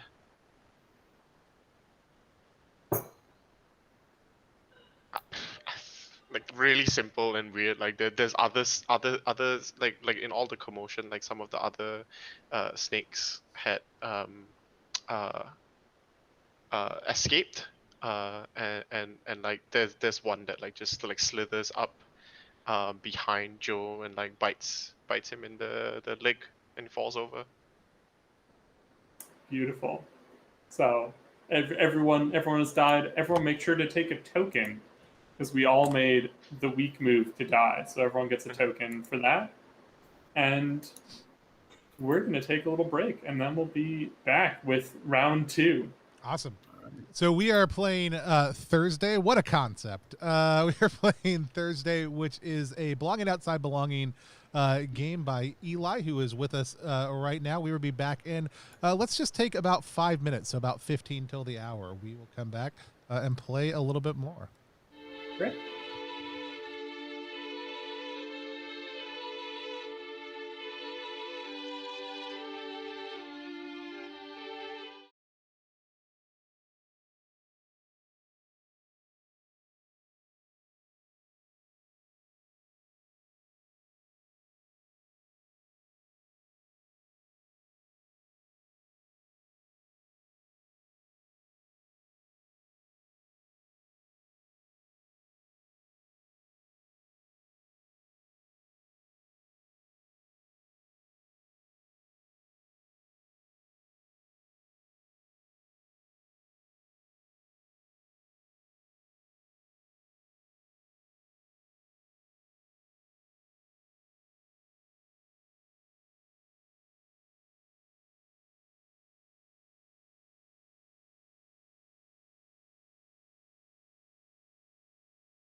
We are back here on Plus One EXP's Roll for Content Actual Play. We are playing Thursday by Eli Seitz. If you have, I've moved my things around. Hold on just 1 second. We are playing Thursday by Eli Seitz. Eli, tell everybody kind of the elevator pitch for Thursday one more time. Oh, you're muted. Or at least I can't hear you. Now I'm unmuted. There you go. Thursday is a GM-less game with zero prep that is meant to be played over a couple short sessions or one long session, and it's all about time loops and wacky hijinks and dark comedy and figuring out who you really are. Awesome. And you have it up on itch right now. We just showed people that on the screen. You can go to the link right down below me to check that out. But Eli, what is it going to look like in physical form whenever it's in? Yeah, I just got them in today. They look very pretty.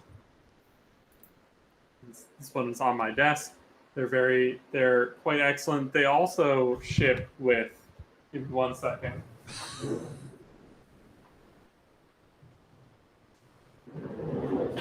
They also ship with some very fun vinyl stickers of some of the art that you've been seeing on the stream. If you back Kickstarter, you're getting all 3 of these, but if you purchase from one of our lovely indie role-playing zine stores like Exalted Funeral or Spear Witch or floatingchair.club, they will also have at least one of these stickers that ships with your zine as well. So Awesome. some fun goodies. Love it. I can't wait to get my copy. You also did a developer's commentary, which I need to... Yeah, that's coming in August and will be pretty neat. I'm very excited about that. We can talk a little bit more about it at the end. Let's go ahead and hop back in. We all just died. Everyone dead. We all just died. We also followed the rules instruction of when you all died, that might be a good time for a break, which we did.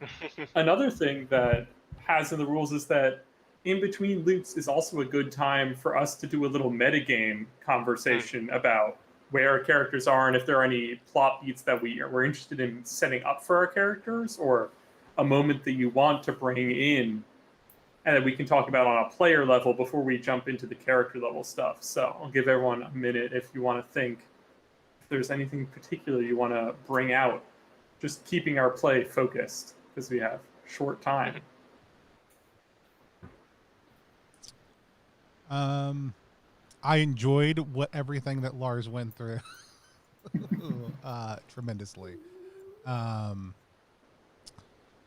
Just from a kind of rules of play standpoint, you did a really phenomenal job of just like triggering moves to say what you were going to do.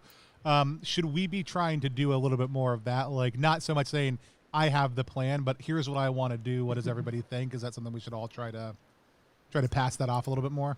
It is absolutely up to you how you want to approach the moves. I think for me, the way that I like to play is I just like to keep them rolling and just keep firing off moves kind of as fast as I can. But cool. I also really loved the dialogue between Joe and Genevieve, and I feel like we learned a lot about them in that conversation. So all of these things work. Awesome. So is the intention that we want to try and loop everyone back together at some point, or like have different connections? You know, the next loop that we go through, because I think we have like pretty clearly Genevieve and Joe like very easily like connect to each other, but like right now it's like, Valerie and Lars are a little bit off to the side, right? So yeah, that's a good just point. Trying to draw those connections. Yeah, I think that would be really fun. I think if we like bring them together, like we can change. I think that I really like the Lars and the orangutan thing. So maybe like going in, Valerie can get a different idea and not invade the reptile house this time, and we'll bump into Lars, and then we can get some drama there. Would be cool. Yeah. Or potentially, like even like splitting it off, because if Joe also wanted to go see the orangutans, right, and like talk about tools, like we could do that instead. Like if there wasn't a big commotion of Lars falling in early, then like in this version of the loop, like Joe and gang would be able to go see Lars first. Yeah, that they wouldn't be diverting. Mm. Cool. I like that. Not as a anything. Let's not using the flashback move, but I'll let maybe you just decide narratively, Eli. Is there a thing that is the first thing we heard Remy say? Do you remember? Yeah, let me Or we can think just back. concretize it right now, also too, and just retcon from whatever it was. Yeah, I think we can cut back in on Remy saying like, we have concept art back at the studio. Oh yes. Yeah. Yeah. Cool. I just want to figure out, that Yep, solid, we like, finished art strong loop already. point. Yeah. Yeah. Totally. Nice. Sam, Do we was there wanna- anything you wanted to bring out more strongly this time around? No, I like the flow. I like what's happening. Yeah. Cool. Awesome. Do we want to start with Remy and Lars again first, or does someone else want to jump to the top of the line? It might be fun to mix it up as our first. I think it's fine mixing it up. entrance. I think just looking for like that being said in the background, being the like audible cue that we loop on is a fun loop point. I like that. Nice. Why don't we cut in on Joe and Genevieve, like kind of walking up to the orangutan enclosure as Lars is like sitting in the background sketching and Remy is fretting. Right. We still have our memories of the past loop, right? Yes. Yep. So the protagonists, who are probably a little bit disoriented, but like maybe it was a weird dream, maybe you had a fainting spell. Yeah. We don't really know what kind of went on. It was weird. Yep. Yeah, I think when we come back and like I think we hear Remy in or like the first cut scene is like Remy, and then off in the background you can see Joe, Lynn, Amar, and Genevieve like walking, and then like walking past the reptile house, and I think maybe Lynn says, "Oh, did you want to go see the snakes? Like like it's quite like hot today. Like maybe we can go in and get out of the sun for a bit." And Joe has this just this moment of like, "Oh, okay, that's weird. Yeah, maybe not the snakes first."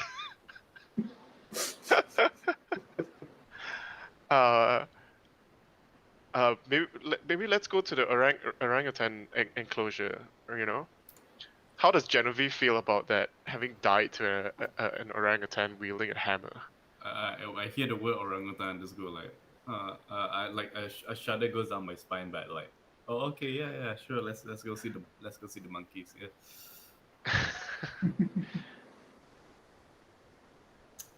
I think just to rephrase it a bit. I think Joe is a bit more forceful than that. It's like, no, let's not go see the snakes. Let's go to the orangutans. And like just starts walking there straight away, like waiting for like the rest of the group to keep up. Yeah. And he I think he seems like visibly upset, like when like brusquely, brushing aside like the suggestion of going to like the reptile house like with Lynn, and just like starts like walking straight away. Well, I guess he's got the right outfit on for that kind of hustle, but he's not wearing the right shoes. Yep. Yeah. So. Let's see. Lynn just kind of shrugs and follows you.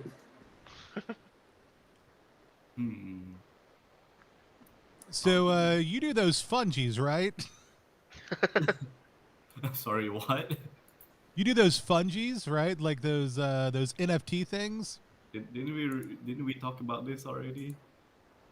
I mean, like at a party a couple of weeks ago, I think. That's how I knew. I'm gonna go see the monkeys. Right. That's where we're headed. Joe, so I just go after Joe. I kind of don't wanna. I don't like this guy's vibes. And I go after Joe. Let's see.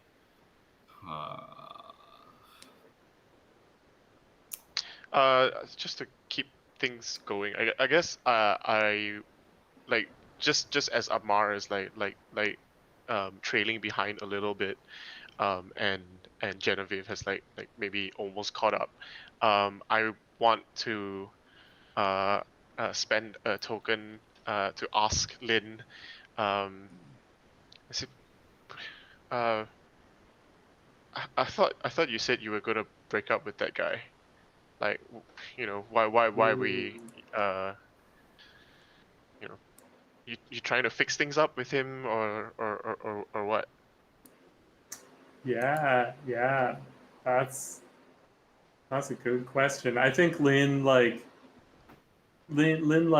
is smiling, like walking with you, and then like you ask that, and it flutters a little bit on her face, and then she says, "Well, like, I mean, I was going to, and then it was like his birthday last week, and like that was too awkward, and then I really wanted you to meet Genevieve, but like I didn't want it to just be the three of us, and like we had that trip that was planned in 2 months, and like I think you can tell that she's just like kind of making excuses in her mind that it's a thing that maybe she's wanted to do, or that like she has this recurring thought, but acting on it is not a thing that she's been able to do. In the background, you hear, "Oh, I'll get us all some big dogs."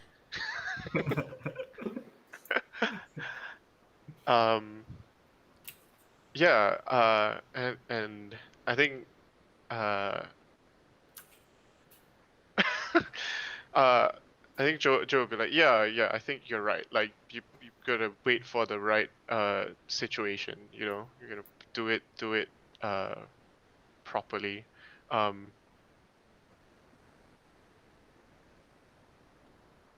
mean, that's what you always do. I feel like you always know the right time for things. That's how you got your job with the city council. Like, knew just the right time to apply. I know you were watching it for a year or two before you picked just the right moment.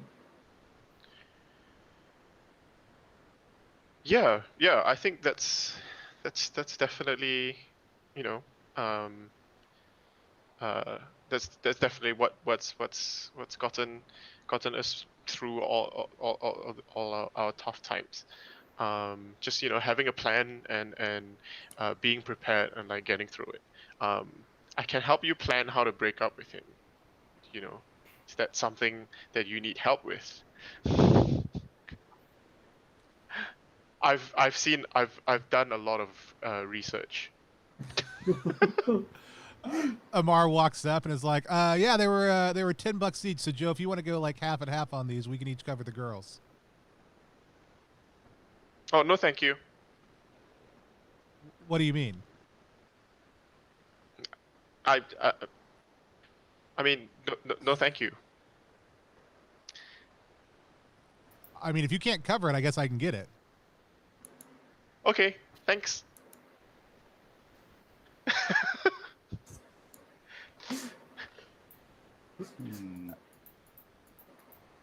I think I walk up behind you and go like, I've been eavesdropping on the situation.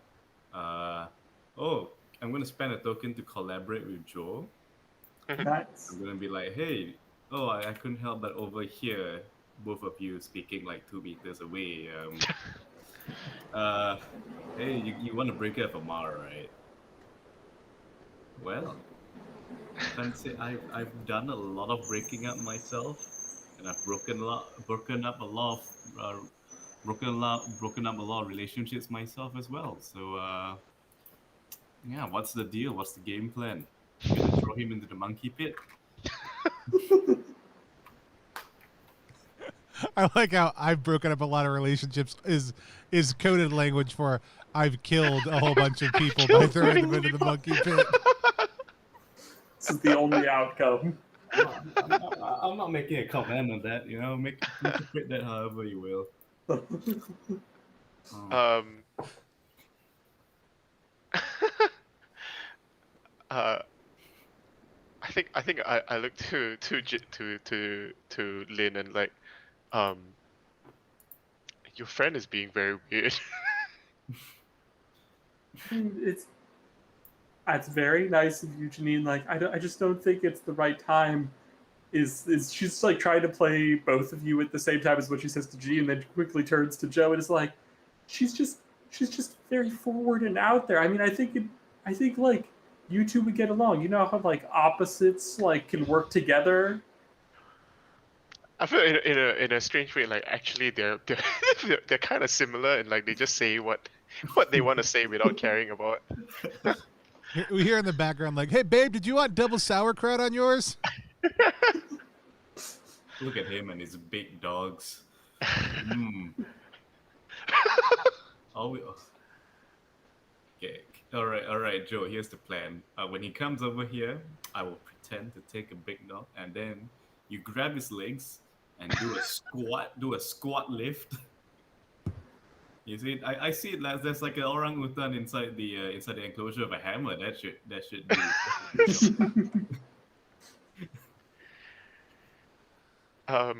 Lady, I'm not gonna throw Amar into an orangutan enclosure.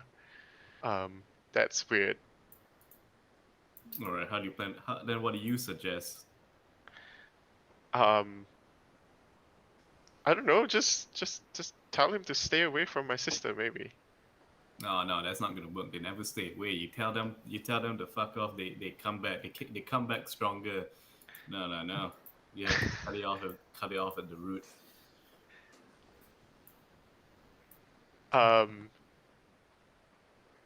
mean, the key thing here is like, Lin, you haven't said anything to him. I mean, like, I've dropped some hints, but he's not very good at reading between the lines. I mean, you know how he is, right? Like,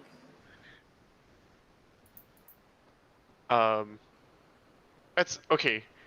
Like, Amar comes back over and he's like, "Hey, I got you that double sauerkraut. Did you want the vegan one?" I think Joe turns around to Amar and just says, Amar, it's over. You gotta go. No, she's breaking up with you. You're and like he moves to like push Amar away.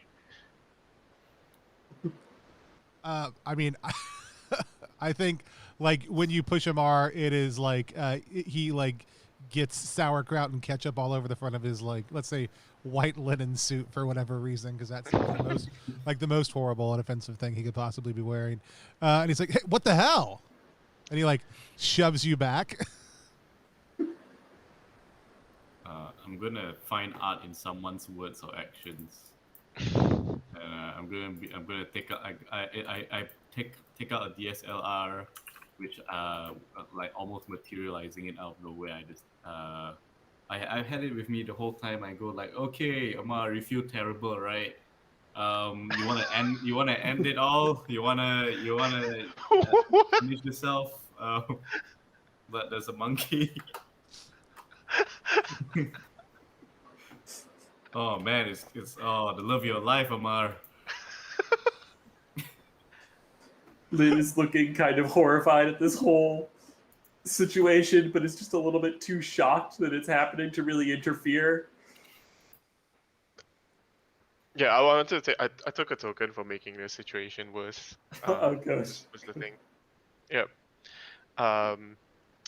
And I think Joe's like, just tell him now. Like you know, I've set you up for this. You know, I've laid the groundwork. made the situation so much easier to break up with your boyfriend after your brother smears sauerkraut and ketchup all over. Yeah. I think Lynn is like stuttering to kind of get the words out, and just having been put on the spot like this, and Amara is all like, I think you're just getting more and more enraged. Well, I think like unless this is a narrative loop, we specifically want to try to move forward right here. I like as a first attempt, like I like Amar like putting his arm around Lynn and just like broing her out of the situation and leaving. Like he's like, come on, let's go, babe. We need a plan for our trip next week, anyways. Yeah, and I think that like any kind of like face that Lynn was making towards saying anything just kind of like goes away the second that arm is like in position around her shoulder, and she's just like, yeah. I mean, we still have a bunch of things that we have to get. Like, sorry to leave you two here, but enjoy the animals, I guess. I feel like a good place to leave that scene, or do y'all want to? Do Joe and Genevieve have a little bit of interaction? I think I'm gonna. We can move on. Genevieve's gonna look on and go like, what a missed opportunity. If the monkey actually beat him up, that would have been like a nice commentary on toxic masculinity, in juxtaposed with the animalistic monkey. Don't you think so, Joe? What? Why do you keep talking about the monkey escaping with a hammer? Like it kind of like twigs that like this happened in an earlier loop, right? Like there was a commotion at the orangutan enclosure.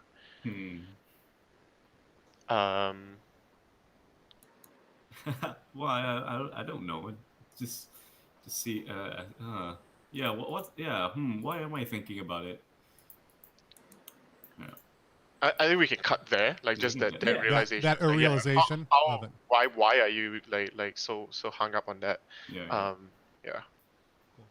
I think I would be interested to see what happens when you cut to Lawrence, because he's just next door. He's just there. Yeah. It almost feels more actually for me like a natural cut to Valerie to give a little space for you that. Cut away to cut away, cut back. Yeah. Yep. Sure. I mean, I was also thinking of that bringing like crossing paths type deal. That I feel like it might be fun that we cut in, and like our establishing shot is of a hand drawing in a notebook, and we see it's Lawrence drawing in his notebook, but the first line that we hear is, "So what does tools mean?" And it's Valerie's like leaning over Lawrence's shoulder to look at the notebook as he's deep in thought, like sketching. What do tools mean? Yeah, you have tools written there. I mean, so a lot of different primates use, and don't at me, internet, if any of this is inaccurate. Just let it go. It's a narrative fiction. It's fine. A lot of primates use rudimentary tools to like manage tribes. Like it's obvious they're intelligent. You know, the tools are oftentimes very limited. But if you give them a tool, even if it's not one they made, they oftentimes can figure out how to use it. So it's kind of a reflection on the fact that, like, I mean, for one thing, I think it'd be a funny thing in a game if an orangutan, like this ape, had all these different tools that it had at its disposal that, you know, maybe some of them were made or some of them were found. I don't know, like, you know, like it's probably nothing, like, you know, like puzzle games don't sell, like, you know, tiger blood baths sell, like, you know. Yeah, like, I think I heard of that one. Yeah, tiger blood bath. Yeah, we just announced a couple of weeks ago it's going to be a big thing in Q4. I'm excited about it, I guess. This is the alternate reality where video game companies are not weirdly protective of No, I game think information going out. the splash image for Tiger Bloodbath was released like last E3, and so we're in rush development right now. Like just initial teaser was done. Yeah, Lawrence actually wants to make 8-powered instead. Right. Yeah. So anyway, I mean, like who are you? Oh, I'm just Valerie. But like, if you want to see them with tools and like using them, I feel like we're really kind of far away. Like we can't really see anything from up here. That's a good point. And like we'll move, like I move up to the edge, and then like all of a sudden, like as I touch the edge, we see like the flashback memory from the previous loop. Like it hits me a little bit stronger that like this. It feels like this just happened. You know what? Maybe I think this is probably a good distance, like right here. I mean, are you sure? Yeah, I mean these fences aren't very tall. Like you gotta keep your center of gravity like below the edge of the fence. Yeah, but like if we're gonna go down there, we got to climb down there, and then like looks around and like spots a hose off to the side, and I'm gonna spend a token to take charge with a plan. So Ed goes and grabs that hose. Is like, all right, so if we tie it here, I can lower you in, and you can get a better look. And Valerie's just talking authoritatively, and I want to see what Lawrence does. Are regular moves, are they lateral, or are they just suggestions for how to play the character? Because there are 3 types of moves in the game. Yeah. And the weak ones you get a token, strong ones you spend a token, regular ones are kind of just... Regular ones, you could treat them as a move where you're literally going to make that move, or you can use it as character fuel of this is just kind of my character's regular state of being for interaction. I think, Lars like kind of like gets a cocky grin and says like, "What's it worth to you?" And I think that Valerie thinks about is, I mean, I feel like it would be a fun experience. I mean, that's what we're here for, is to do. You're here for research, for an adventure game that you want to go on an adventure. I mean, I'm like, I could get down there with you if that would help. I mean, if you're gonna go on an adventure, you should never go by yourself. Yeah, I mean, I can go with you. And then all of a sudden, I think we hear like Zoe's voice going like, well. Like we see all of a sudden like Lars like jump, not jump, but like fall and slide over the thing like down the rope very quickly. He like looks around for George. You coming? Yeah, George is right there. Looking at you with a very aggressive like frown. Like he's bearing this. He's sort of like gazing at you as if with like murderous intent. He's holding up a hammer. I take the candy bar out of my pocket and like offer it over to George. He walks over. He grabs the candy bar. He eats it. Like he doesn't. He takes it. He eats it, but then he doesn't stop looking at you with killing intent. If anything, he's seen this as a look of submission. He's not wrong. I actually have a suggestion to make. Yeah. George is unbeknownst to our protagonist. George is also trapped in the time loop. He knows. His memory carries George over. knows, and his bloodlust has not been sated by the numerous murders he got in last time. And so, that's good. Yeah, I think that I kind of want to see. I feel like up at the top of the cage, that Zoe. I want to see what Valerie and Zoe get up to. Because I feel like Zoe sees Lawrence like go into the enclosure down the hose, and like walks over to investigate, and Valerie wants to maybe stop that from happening or figure out who this Okay. is. I think Zoe tries and run up to the. She sees Lawrence go in and she wants to run up and see what's going on. I mean, no, nothing to see here. Official zoo business. We're just checking the escape routes. This is completely regular. I'm talking out of my ass. That's the move I'm making. Well, you're not dressed like a zookeeper. What are you talking sure about? you This is zoo issue. Blazers. I mean, okay, fine. You got me. I don't work for the zoo. I'm undercover. I highly doubt that. If you were undercover, you wouldn't say you were undercover. It's you ever heard of hiding in plain sight? You're not even hiding. You just told me that you're undercover. Yeah, but like, how cool would it be if I was undercover? She just goes like, she pushes you aside and then she mutters like, 1998 Valoretti top by it's so out of fashion. You think you're so cool because you're wearing archive runway clothing. Come on, let me see what's going on. Lawrence, I'll have you know that Raph Simmons was very underappreciated Calvin Klein, and when he left, it was a crying shame. But I think there's something else. Like there's got to be something cool that you want to do, and I'm going to spend a token to ask Zoe, what do you regret? Oh, we're just gonna give her a character moment here. Huh. Yeah. She's not gonna say this, but you can sort of like infer it by the way she's talking.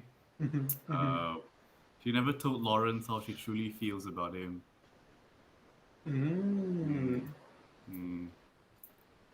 Fun. So there's some like romantic rivalry tension there. Yeah, sexual tension. Yeah. Awesome. I like that. I also want to check in. Tony, does that sound good to you to add that to Lawrence's? Yeah, I think, I mean, it is 100% fine. I think Lawrence is probably like Lawrence does not recognize any of the tension as romantic. Not for any reason than otherwise just really feeling like Zoe really does hate him and having zero idea.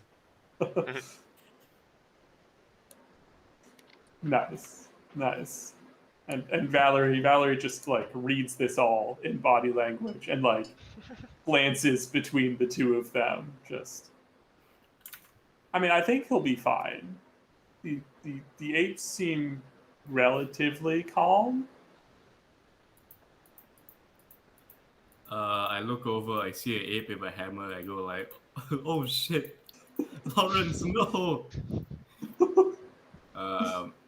I think what could happen, one thinking could happen is like George actually tries to kill Lawrence, but then Zoe jumps in to sort of like protect him. Maybe that's a bit too melodramatic. I mean, so far Lawrence's like plot line has been the drama action focused one. So that is true. I mean, what's Lawrence up to in the cage? So he's like looked at this. So it says choose society norms over your true feelings, and I think like I am, like my true feeling right now is that I am terrified of this ape in front of me, and a little bit weirded out by the fact that I just reset to a previous moment in time. I think Lawrence is like gonna like try to just like stuff all of that down, and look for the actual door down here and the normal human method of exiting this place. So he's like abandoned let's have fun adventure quest because no one came down after him, and is then just like let's figure out a way to get back to normal that is not towards Zoe and this crazy person who convinced me to come down here. Nice. And yeah, I think he finds like a door that leads to like the area behind the chimp enclosure. We kind of see Lawrence like step out through that, and like slips, walks a little ways down the hallway trying to find themselves out, like hits a slippery patch of ground, like slides back, falls, cracks their head on the ground, and dies. Nice. Yeah, so that, I mean, Tony popped it, and now it's time for everyone else. Everyone else goes down with him. So, who's up next? I could tell Sam just really wanted people to start dying. That was really the thing. Like, I didn't need Lawrence to die, but Sam wanted it.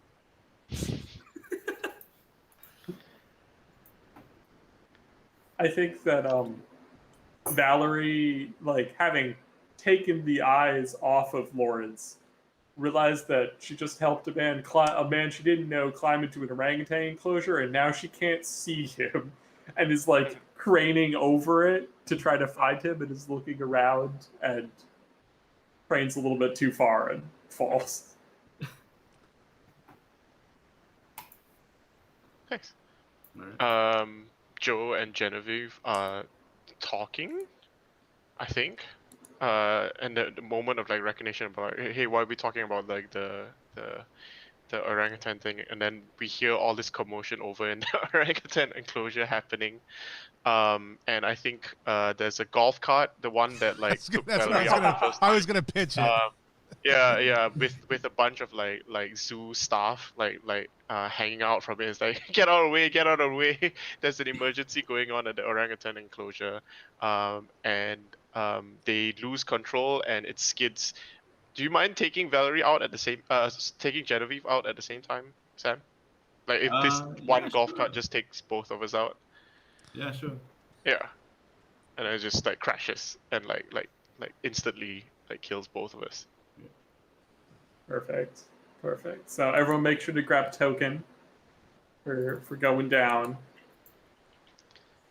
And then we cycle back.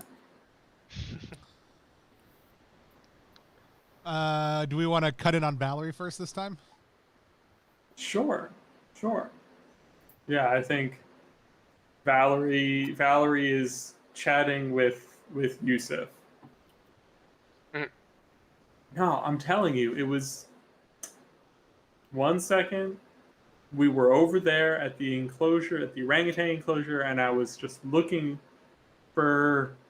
There was this guy who was drawing a picture, and it said tools on it, and you look up all of a sudden, and you see the councilman and the zoo, like the head of the zoo, are walking your way with some businessmen. Oh shit! It's the councilman. Hide me, and like stands and like tries to like hide behind Yusuf as the councilman is walking closer. Yeah, Yusuf is like, oh shit. Sees a large trash can, and just like, get in there.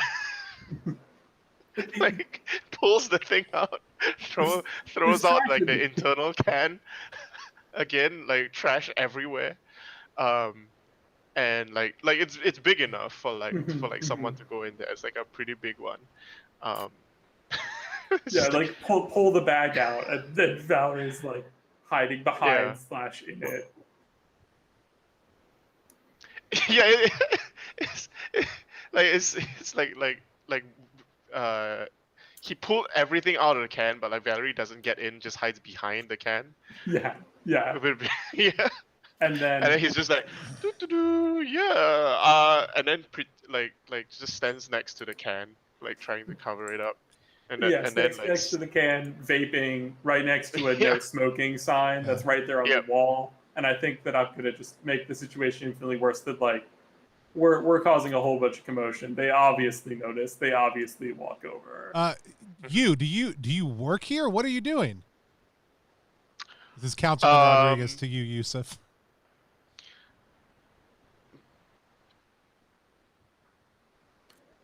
I lost something in the trash, so I was looking for it. But I'm just yeah. Look, the Yeah. city of Santa Rosita Like, doesn't need this kind of trash all over the place. How are you representing our magnificent community?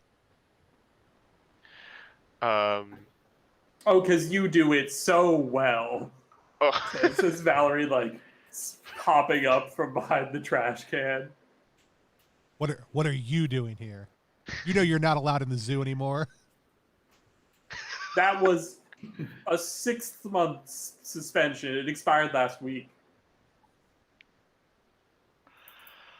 Probably. Like the zoo curator is like pulling out a radio and like talking into it. Well, I didn't expect to run into you here today. I mean, if I knew that it was bring your councilman to the zoo day, I probably wouldn't have come. Every But day is bring your councilman to the zoo day. I didn't know that you were in 6th grade and needed field trips. Look, as one of the prize things of our city, obviously, like it's something that we showcase regularly to out of town dignitaries and guests, and he like indicates towards the businessmen that he's brought with him. Soon, this entire area will be. Soon, this entire zoo will be completely remodeled and refit as the zoo of the future. Valerie turns to the visiting dignitaries, and I'm just like continuing to do my normal move to get under someone's skin. I'm just like, so did he tell you about all the funding that he siphoned away from the zoo to redo his office? It's very nice. Leather seats. Yeah, because the consultant we hired and like he like head nods towards you, said that this was the latest in style and fashion, and that all the other cities were doing it, as I recall. I didn't tell you to embezzle funds or do what was you called it, creative accounting. Look, I have no idea what you're talking about. Like the gentleman look like with him look I think look incredibly confused. He's like, look, you know what, we're late to go see the snake enclosure. We have some big plans there. Well, please see yourself out. I'm And sure. you The only you see thing security big guards about you. you see And Valerie security turns guards around coming and your strides away. direction. And So it turns around and strides away and sees the security guards and turns around again and strides back the other way quickly. And I think as she's walking, she walks right past Joe and Genevieve that are just going the other direction. And the camera just like gracefully transitions over to them. I think I think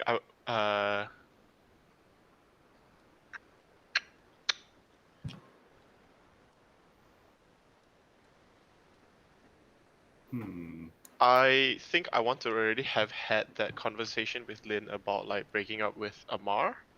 Mm-hmm. Like it's obvious like the three like this might be like the three of us like talking about like, hey, like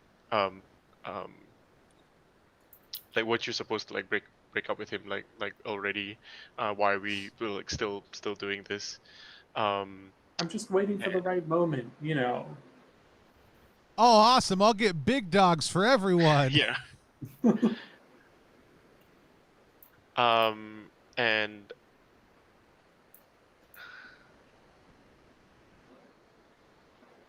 I think I tell Lynn to like, look, just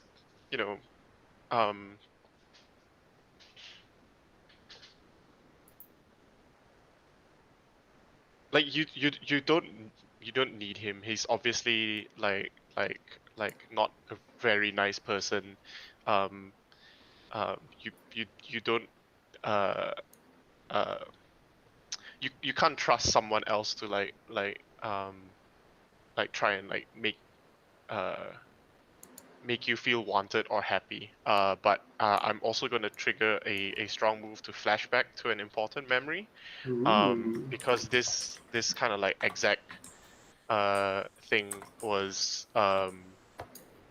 is being said by like our mom, I guess, and uh like both of us are like quite young. Uh, I think Joe is actually older. But even though Lynn kind of like acts like the older sister often, like the more responsible, savvy one. But like Joe actually is the physically older one. Um, and in this memory is like the mom is like crying and saying that like you can't trust someone to like keep you happy, or like you can only trust yourself, right?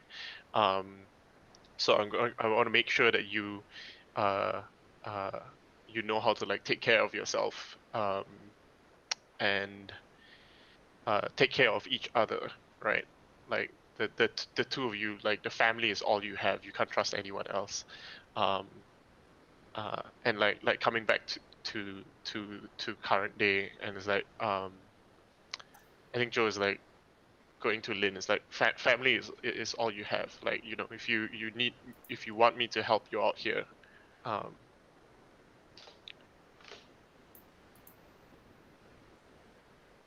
Yeah, yeah. just ask. Yeah. And I think Lynn is like, I mean, like, keep trying, but like he doesn't listen. I keep dropping these hints, and he just doesn't listen. I can tell him. I can tell him if you want. Are we going halvesies on these like dogs, or what's going on? Or do you need me to cover it like always? I would like to make a strong move. Like, even though like he's here, right? I'm just gonna ask you the question. Ask someone else, what are you ashamed of? I'm asking you to asking this to Lin as he approaches. Yeah, and I think Lynn is just like we kind of, I think we almost like rewind in time a little bit, as and so it's that Amar is coming up and like saying, "Are we going halvesies?" When he's just like a little bit further away, and Lynn doesn't realize that he's coming up, and Lynn is just like, "I mean, but I keep. It's that I just keep staying with him because it's the easy thing to do, even if it doesn't make me happy. It's still just. I mean, it's just like you could just go along with it and just play along and do the thing, and then it's fine. You know, it'll be fine. It won't be bad, even if it could get better, but like things could always get better. So why not just do what you know?"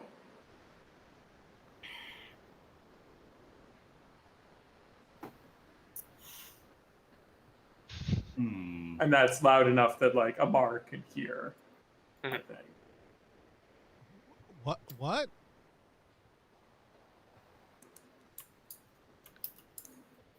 Did you have something, Sam? No, I'm trying. Okay. What are y'all talking about? Yeah. So I think Joe's gonna try and do the same thing again. To just like let Amar know that like, hey, yeah, exactly, like I think you could have heard that, like she doesn't want to be with you anymore, you know, like just take the hint. Me take the hit? Maybe you should take the hit. Like, she's fine whenever you're not over here talking in her ear, and he's gonna shove you this time. Yep.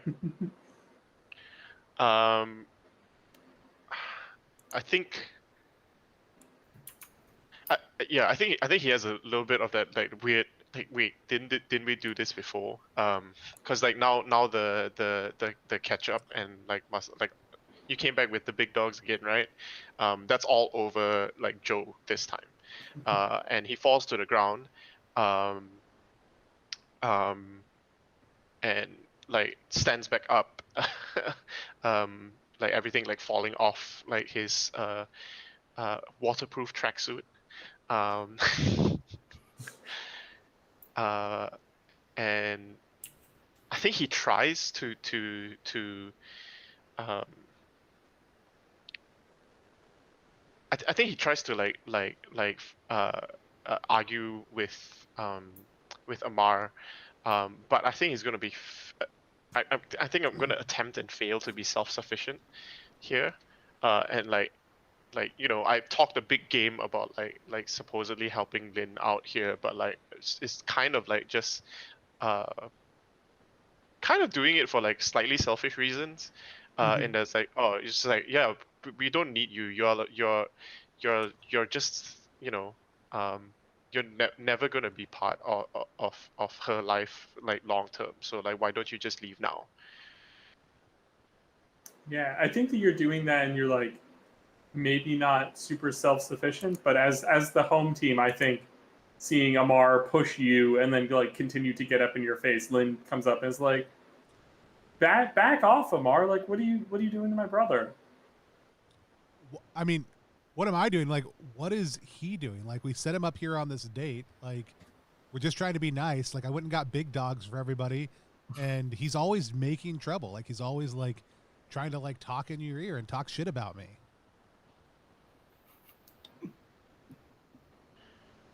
Always comes back to the big dogs. Always comes back to the big dogs. Yeah. Like I think just to be clear, I think Amar has the upper hand over Joe at the moment, right? Yeah, tried to like fight back. I think he did try to like throw a punch at you, at Amar, even, and it's just being held back or like beaten back. It's like the most ineffective like fight ever. But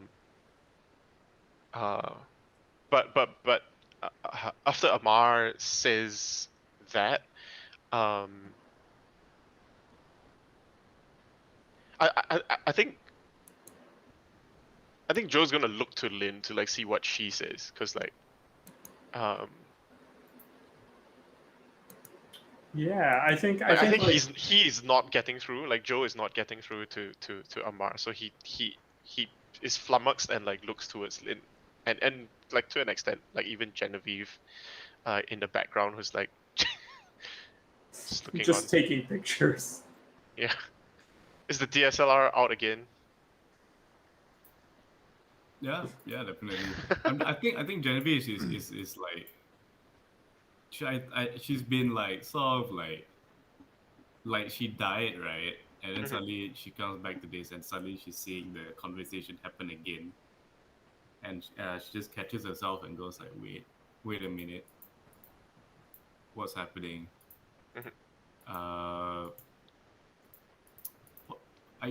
Does she know what to do about this? You know what she's gonna do? She just goes like, okay, hold on. Should I die? Should I die right now? Well, I think one thing Genevieve can do is she's starting to suspect what is going on. Like, this is the third time this has happened. This feels real, but doesn't feel as real as it doesn't feel as real. So what she's gonna do? She is gonna purposefully jump inside the monkey enclosure, the orangutan enclosure. Let George kill her and see what happens. So it's like the camera pans out from the argument. We just see like the argument, things are getting heated, like we can no longer make out what the words are, and then we pan over and we see Genevieve, and I feel like Genevieve is like, I just have to test something.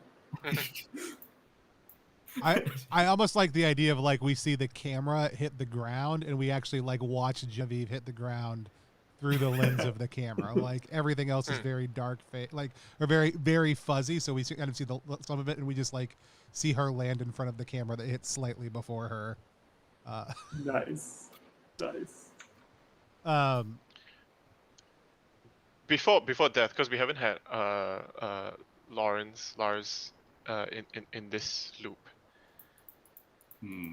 Yeah, I'd be keen to see like that is 100% fine. I would actually just say let's go. I mean, like at this point, I don't think there's a good place, so I'll figure out how Lawrence dies. But I'll do that last. So let's go ahead and hear everybody else's, and then we'll figure out what Lawrence's Yeah. quick moment is.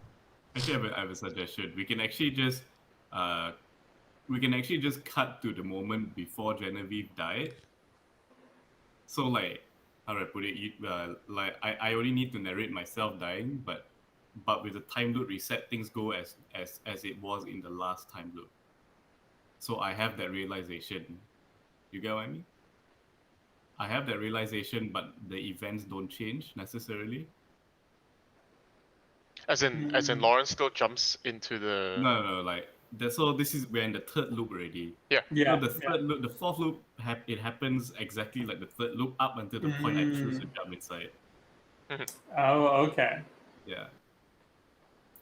Or do you want to do something different? No, that works. That works. That works for me. Yeah. Yeah. Yeah, that's fun. The like memory playing tricks on us. So I think what happens with like on the fourth time loop, I just shout very loudly to everybody and go shout very loudly. I allow my feelings to explode out of me and go like, holy shit, this is a time loop. We're stuck in a time loop. This is a real let me wait, hold on. This is a real source code. This is a real source code situation.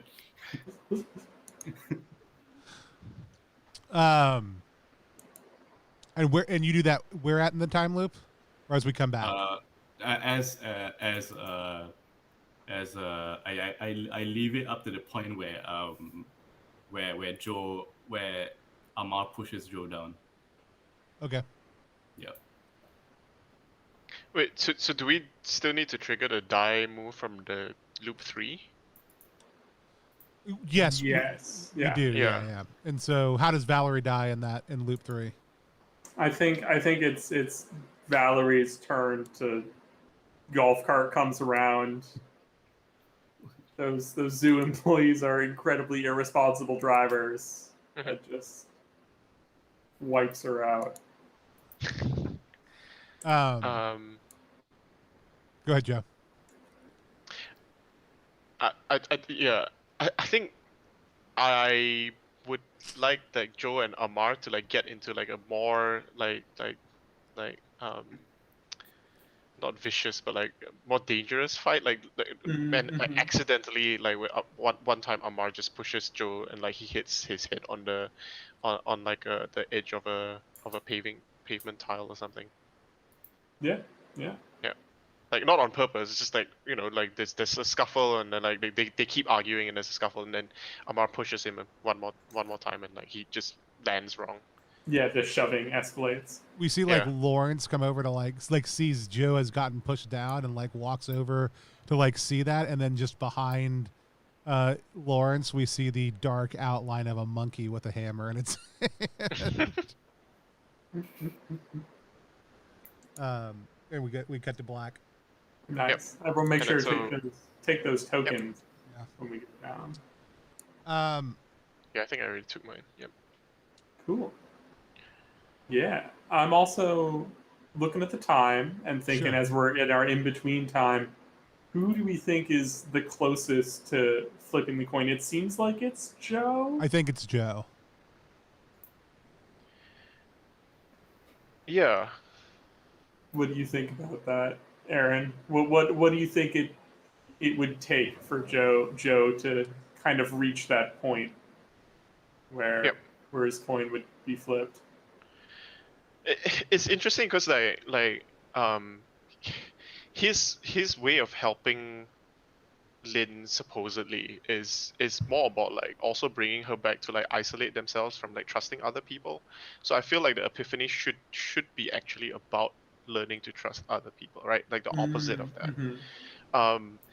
But it's weirdly enough, it's weirdly not. Sorry. So it can't be about trusting Amar because I think Amar is demonstrably still too a much creep. bag.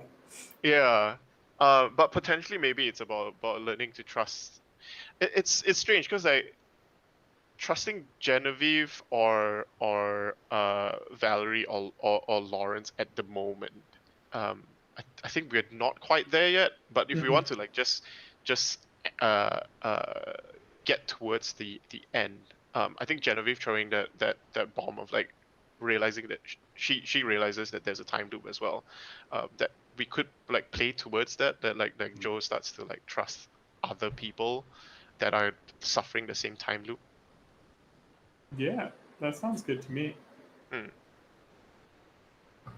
I think that would be fun. Just thinking of the time, probably want to Yeah. wrap up our play soonish, because Yep. I know that Tony likes to do some questions and some wrap up things towards the Yep. end, which are fun. Sure. Awesome. We'll cut back to the slave of start, so we'll do like Lawrence's, like Remy's, like we already have concept art, you know. We can do a short Lawrence scene into It's that. back at the studio. Do what? Yeah, it's yeah. I don't think it's gonna work though. We should go. What, do you think Zoe's going to be here or something? Yeah, but also, we should try to not be like, this is like Lawrence is like, okay, like I keep on dying here. We should not be here more than anything else. I'm going to use a strong move to call out to someone in power. Is it call Nice. out to someone in power or call out someone in power? I think it's call out someone in power. All right. Good typo. Oh, it is call out someone in power.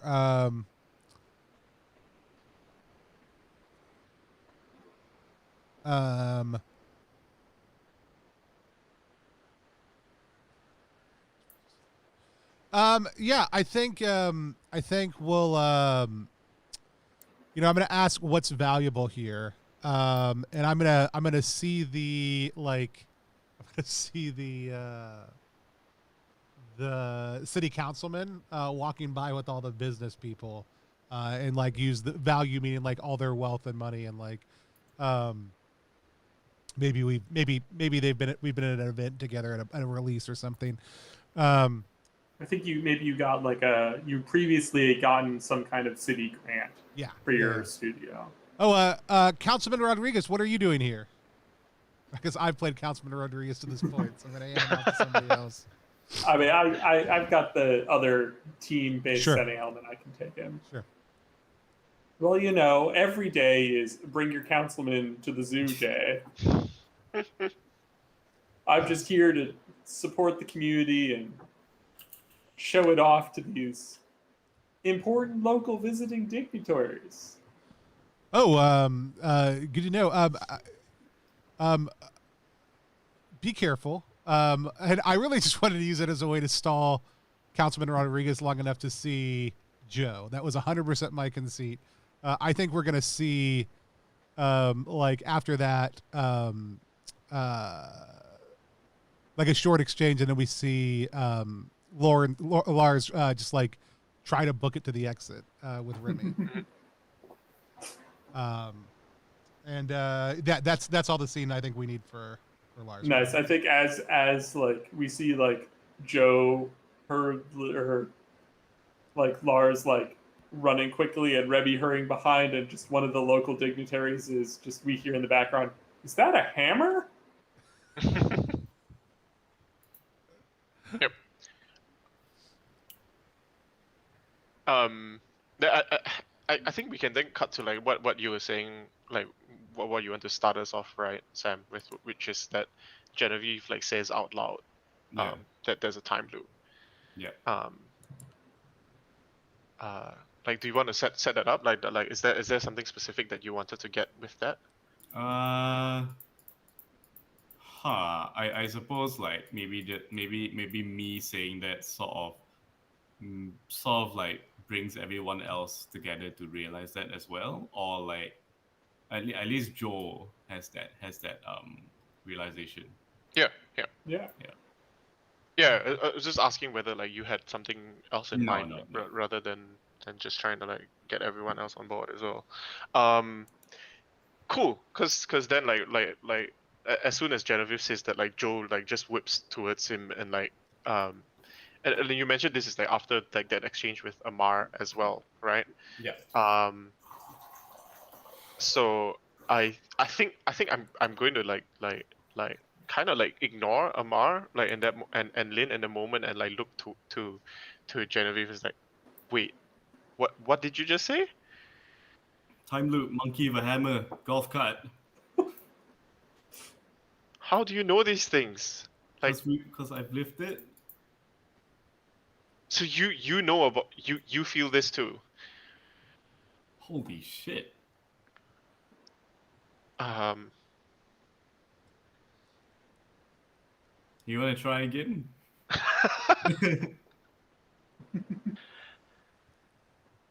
like you you want to do the montage of like deaths?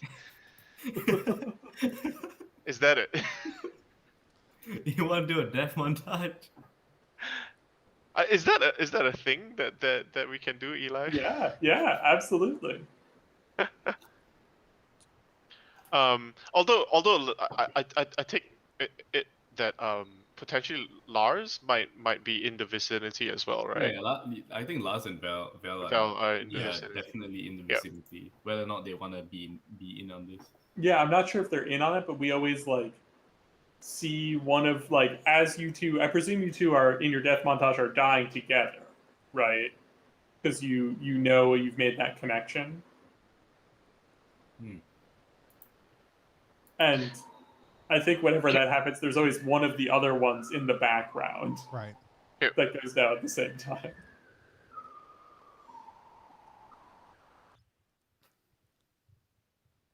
Yeah, I wonder whether like maybe the death montage isn't quite right here.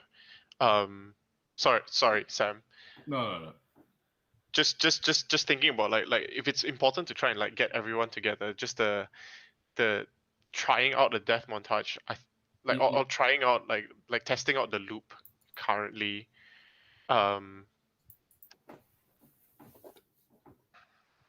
Is it about like testing out like what's happening in the loop? Oh no, I think the death montage is in my mind it's just like a brief side thing which doesn't really deliver new information. Mhm. So it's not like totally necessary. Like we can have it, but like in terms of plot, like we can just sort of like skip it. Yeah. So, Yeah, I was okay. I was thinking of it as like a bonding experience for Right. Yep, Genevieve yep. and Joe. Right. Yeah. Like I also like the not idea of, even. Oh, sorry. that I kind of like the idea that like the two of you have figured out that like there's a time loop, but you haven't put together that there's more people in it besides the two of you. Yeah, That I like like that. that's Yeah. like in the later episodes of the miniseries, like we figured that out. Right. Mhm. And I like the idea that they just like escalate bigger and bigger. So there's a lot of the same stuff, but then like we also see like at one point there's like elephants careening across the like the zoo for some unknown reason. There's like some sort of weird sword fight that happens at some point in time. Like they get more and more outlandish as y'all kind of test them out. To give a little bit of a sense of building scale with each other. Tiger bloodbath. I'll show you a tiger bloodbath. But yeah, if we come back at another one, my reason to actually pause the councilman was actually instinctually kind of to, even though the councilman and actually handing the councilman over to Eli was actually somewhat intentional in the sense of I think for Joe, the councilman isn't the away team. I think the councilman likes Joe and likes the work Joe does and sees Joe as an important part of the structure of the city. And so like my point in delaying him with Lawrence was actually to like give an opportunity for the councilman to talk up Joe and his capability and his ability in front of these dignitaries. So I mean, acknowledging the elements, it's a scene I would love to see happen, but also if that's not like it felt like a good narrative beat. First of all, you hadn't encountered the councilman. I picked that kind of as an interesting entanglement for you, but also it seems like what Joe is missing at this point is something to push him from do I have worth to like I can see my own worth through the eyes of other people who aren't just my sister also. Yeah, because I think what I was trying to get at was more not so much about like self-worth. I think Joe has a weirdly like okay, it is really okay. It's like, yeah, I know I'm good at my job. Like I know it's not so much about worth, but it's about trusting other people and like opening up to them.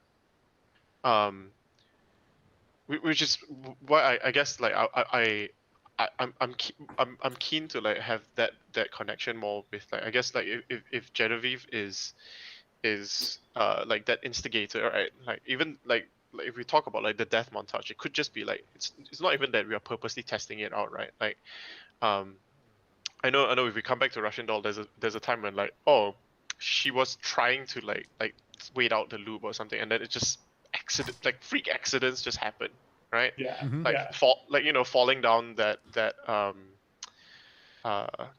not hole in the ground, but like the trap door, not trap door, the walk yeah. down Just like a door. sidewalk grate. Yeah. That kind of thing. Um, sorry to like kind of like No, refuse the offer there. no, that's fine. If Tony. that's so, do we see like in the montage? Do we see these moments of like Joe and Genevieve intervening for each other, trying to survive longer and longer? Yeah. I think it's more about like, hey, like don't get into that fight with Amar, like or like like pulling each other out of the way of the golf cart every time. Whenever um uh other weird stuff happens at the zoo, or you know we escape the snakes and then we get hit by the elephants, that kind of thing. Um, every time like we try to like survive longer in the loop, right? So it's not so it's yeah. So was was that something that we wanted to like draw in like Val and Lars as well? Not No, necessarily. I think the concept is that that's just a season 2 conversation, Okay, not a all right, season 1 conversation. Yeah, yeah. yeah. Uh, Um, I think Genevieve won't really she won't really be interested in the mystery of everything. mm, But I think at some point she'll just take you aside and go like, all right, you know what this means, right? We have an infinite number of chances to break them up. yeah. Um,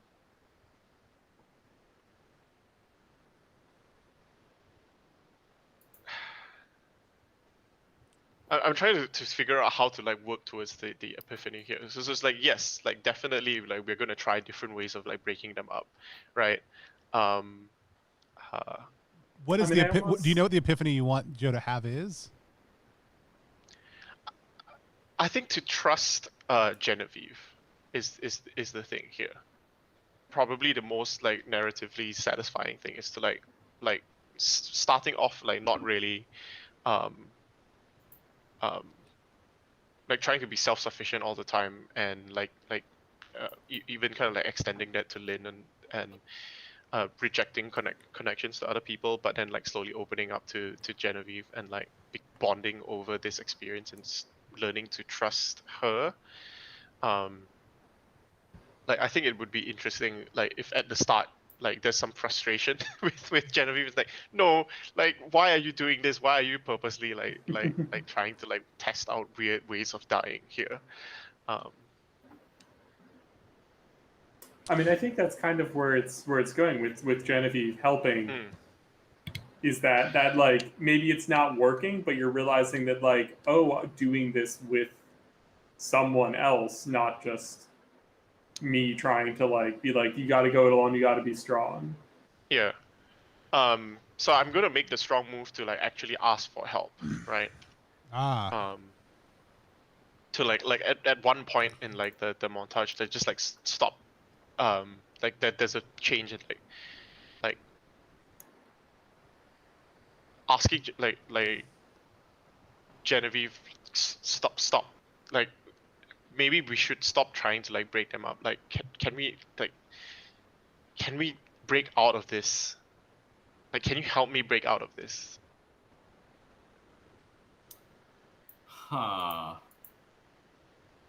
I would. That would be interesting. Yes. Yes. I think he's frustrated, like every time, and despairing a little bit, right? Like we've tried so many times and we just keep dying. I think I'm more intrigued than anything. I'm not really tired. Mhm. So I'll just I do want to like I just tell you, yeah, I'll help you out. Yeah.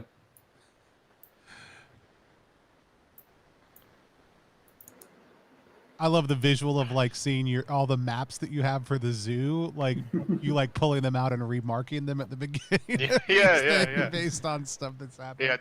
Yeah, yeah. Um,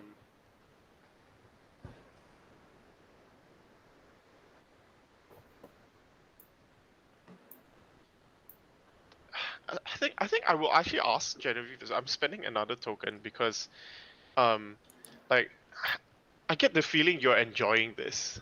I Why am. is that? Why not? It's a time loop. It's we can do anything we want with no consequence. You could kill you could kill Amar and get away with it. I mean We we did that back in loop 44, I think. Oh, did we? Huh, I forgot. Uh you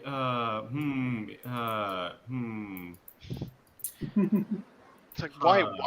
why why aren't you like trying like harder to get out of this? Like what are you running away from? uh, hmm Who is Genevieve? What am I running away from? That's a good question. Ooh, I'm gonna flash back to an important memory. Well, Ooh. a share memory. Basically, I think the long and short of it, the long and short of it is, I'm just looking for some sort of like artistic inspiration. That and I'm procrastinating from a major job because the NFT market just sank, and I'm not sure where to take my life on after that.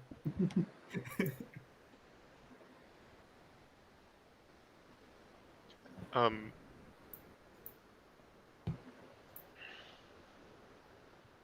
hmm. Because I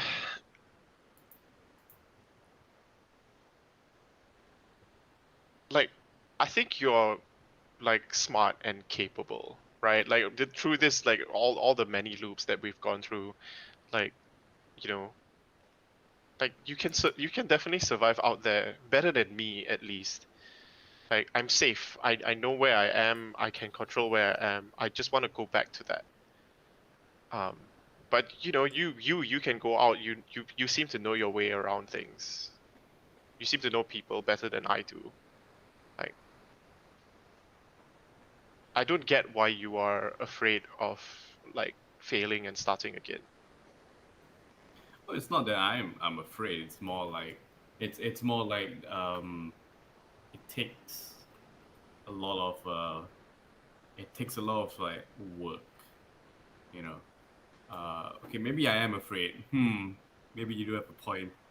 Uh, maybe the truth is that I don't know much about what I'm doing. I'm just going from one thing to the next. Uh, this is me exposing a sliver of my true self.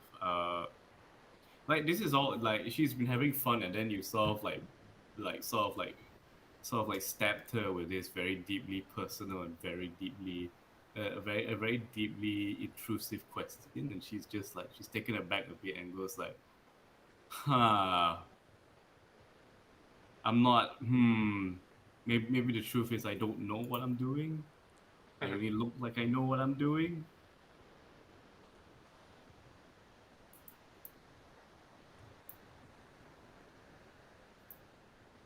Well, I can't do this myself, right? Like Okay. I need your help here. Like let's make sure that we are both on board with like trying to break this loop rather than um just fuck around and like die every time. Okay, yeah, sure. I'm down this would be an interesting collaboration piece between the two of us. My creativity and intelligence, and your everyday man relatability. Sure. All right. I think that might be enough. Yeah, I think that's Yeah. enough. Yeah. Nice. So Eli. Eli, how does the mechanic work for trying to break out of the loop? So the loop is broken when all of us flip our Mhm. coins. Right. So what we have here is that Joe has flipped their coin and hit their epiphany, but then we as a players on a meta level start directing our story to help other people, the rest of us hit it. And once we've all hit it, then we move on, and there's a little epilogue Yep. section for all of us. But I think that what we've got tonight is a great couple episodes. I feel like we're halfway through our mini series. Yeah. Is Yep. that we've seen these people I feel like what we just saw was a single episode that was just a Genevieve and Joe episode. Yep. We saw the couple intro episodes where nobody knew it was happening at all, and then the Genevieve and Exactly. Joe little arc we got through. Awesome.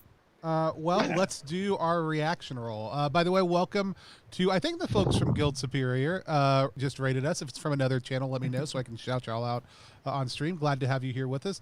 We do a little thing. We just finished playing Thursday. We'll tell you more about it in just a second because we're doing our reaction roll. Reaction roll is a live stream within a live stream. It's our chance to sit down with the creator and designer of a game that we just played and talk to them about what our experience is like, what our thoughts were, and maybe ask them some questions. Today, we are playing Thursday by Eli Seitz, which is a belonging outside belonging game, which is kind of in the vein of Groundhog Day or Russian Doll, a time loop scenario that all of our characters were taught in. We were also kind of playing as the writers of the series in different aspects of the setting also too. So we passed around PCs and NPCs. We're going to talk about it now. Let's hear from Eli first. Eli, tell people who you are, what you do, but also give us a little bit more of the kind of insight into Thursday. Absolutely. Welcome, everyone who's just now turning to the stream. Excited to see a little boost as we're coming into this new final stretch. And my name's Eli Seitz. My pronouns are he, him. You can find me on Twitter and on itch at my name, Eli, Seitz. I wrote Thursday, the game that we just played, and it's a belonging outside belonging game, but a lot of the things that I tried to do with it is lowering the cognitive load around belonging outside belonging, because a lot of belonging outside belonging, when you're playing it as it's written by Avery Alder, you're trading setting elements around, and you have lures from other characters that you have to think about, and you're memorizing a lot of different setting elements. There's 6 different setting elements, and you're fluctuating back between free play and character play. And a lot of what I was trying to do with Thursday is how can we take the GM-less belonging outside belonging format and move it into something that plays faster and is more built towards a one-shot. So we had a very quick character creation. We started playing after only about 15 or 20 minutes of character creation and introductions at the beginning. And then we got right into play and had some really great scenes in character. And I felt like we learned about our characters by playing them. And that's what I really love seeing, is seeing the characters come together through asking questions at the table in play. That when Joe asked Genevieve, so what do you do on their awkward first double date? And Sam said, oh, well, I'm in NFTs. Seemed like a off-the-cuff improvisation that was just beautiful and really changed the whole way that we saw that character. And I think that's really fun. Yeah. I had a blast. Let's meet some of our other players, hear their thoughts and their experiences, hear some of their questions. If you have a question about the game from watching with us or from that brief description, go ahead and drop it in the chat, whether you're watching here on Twitch or whether you're watching on a different platform. Even if you're watching later, sometimes we have people, like today I had somebody ask a question about a stream from 3 months ago, and I went and asked the designer and then gave that person the answer. So if you're watching this way later, go nuts. With that, let's start with Aaron. Aaron, tell people who you are, what you do, where they can find you online, but what it was like to play Thursday also. Okay. Hi, I'm Aaron Lim. I'm on Twitter and on itch as at Aaron Lime, spelled EHRONLIME. I also make tabletop games and put them up on itch. And yeah, I had fun time playing Thursday. I really liked like the concept of like the time loop and like just the whole like premise is really strong for like trying to like explore um like characters and like what they're really about, like just through like different iterations of like what they do. um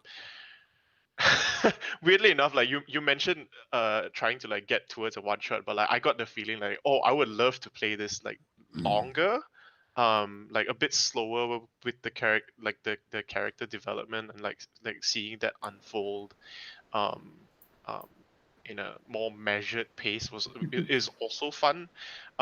It's short, but it's still kind of mini series length. We played it at Yeah, movie length, which maybe is a little yeah. bit quicker.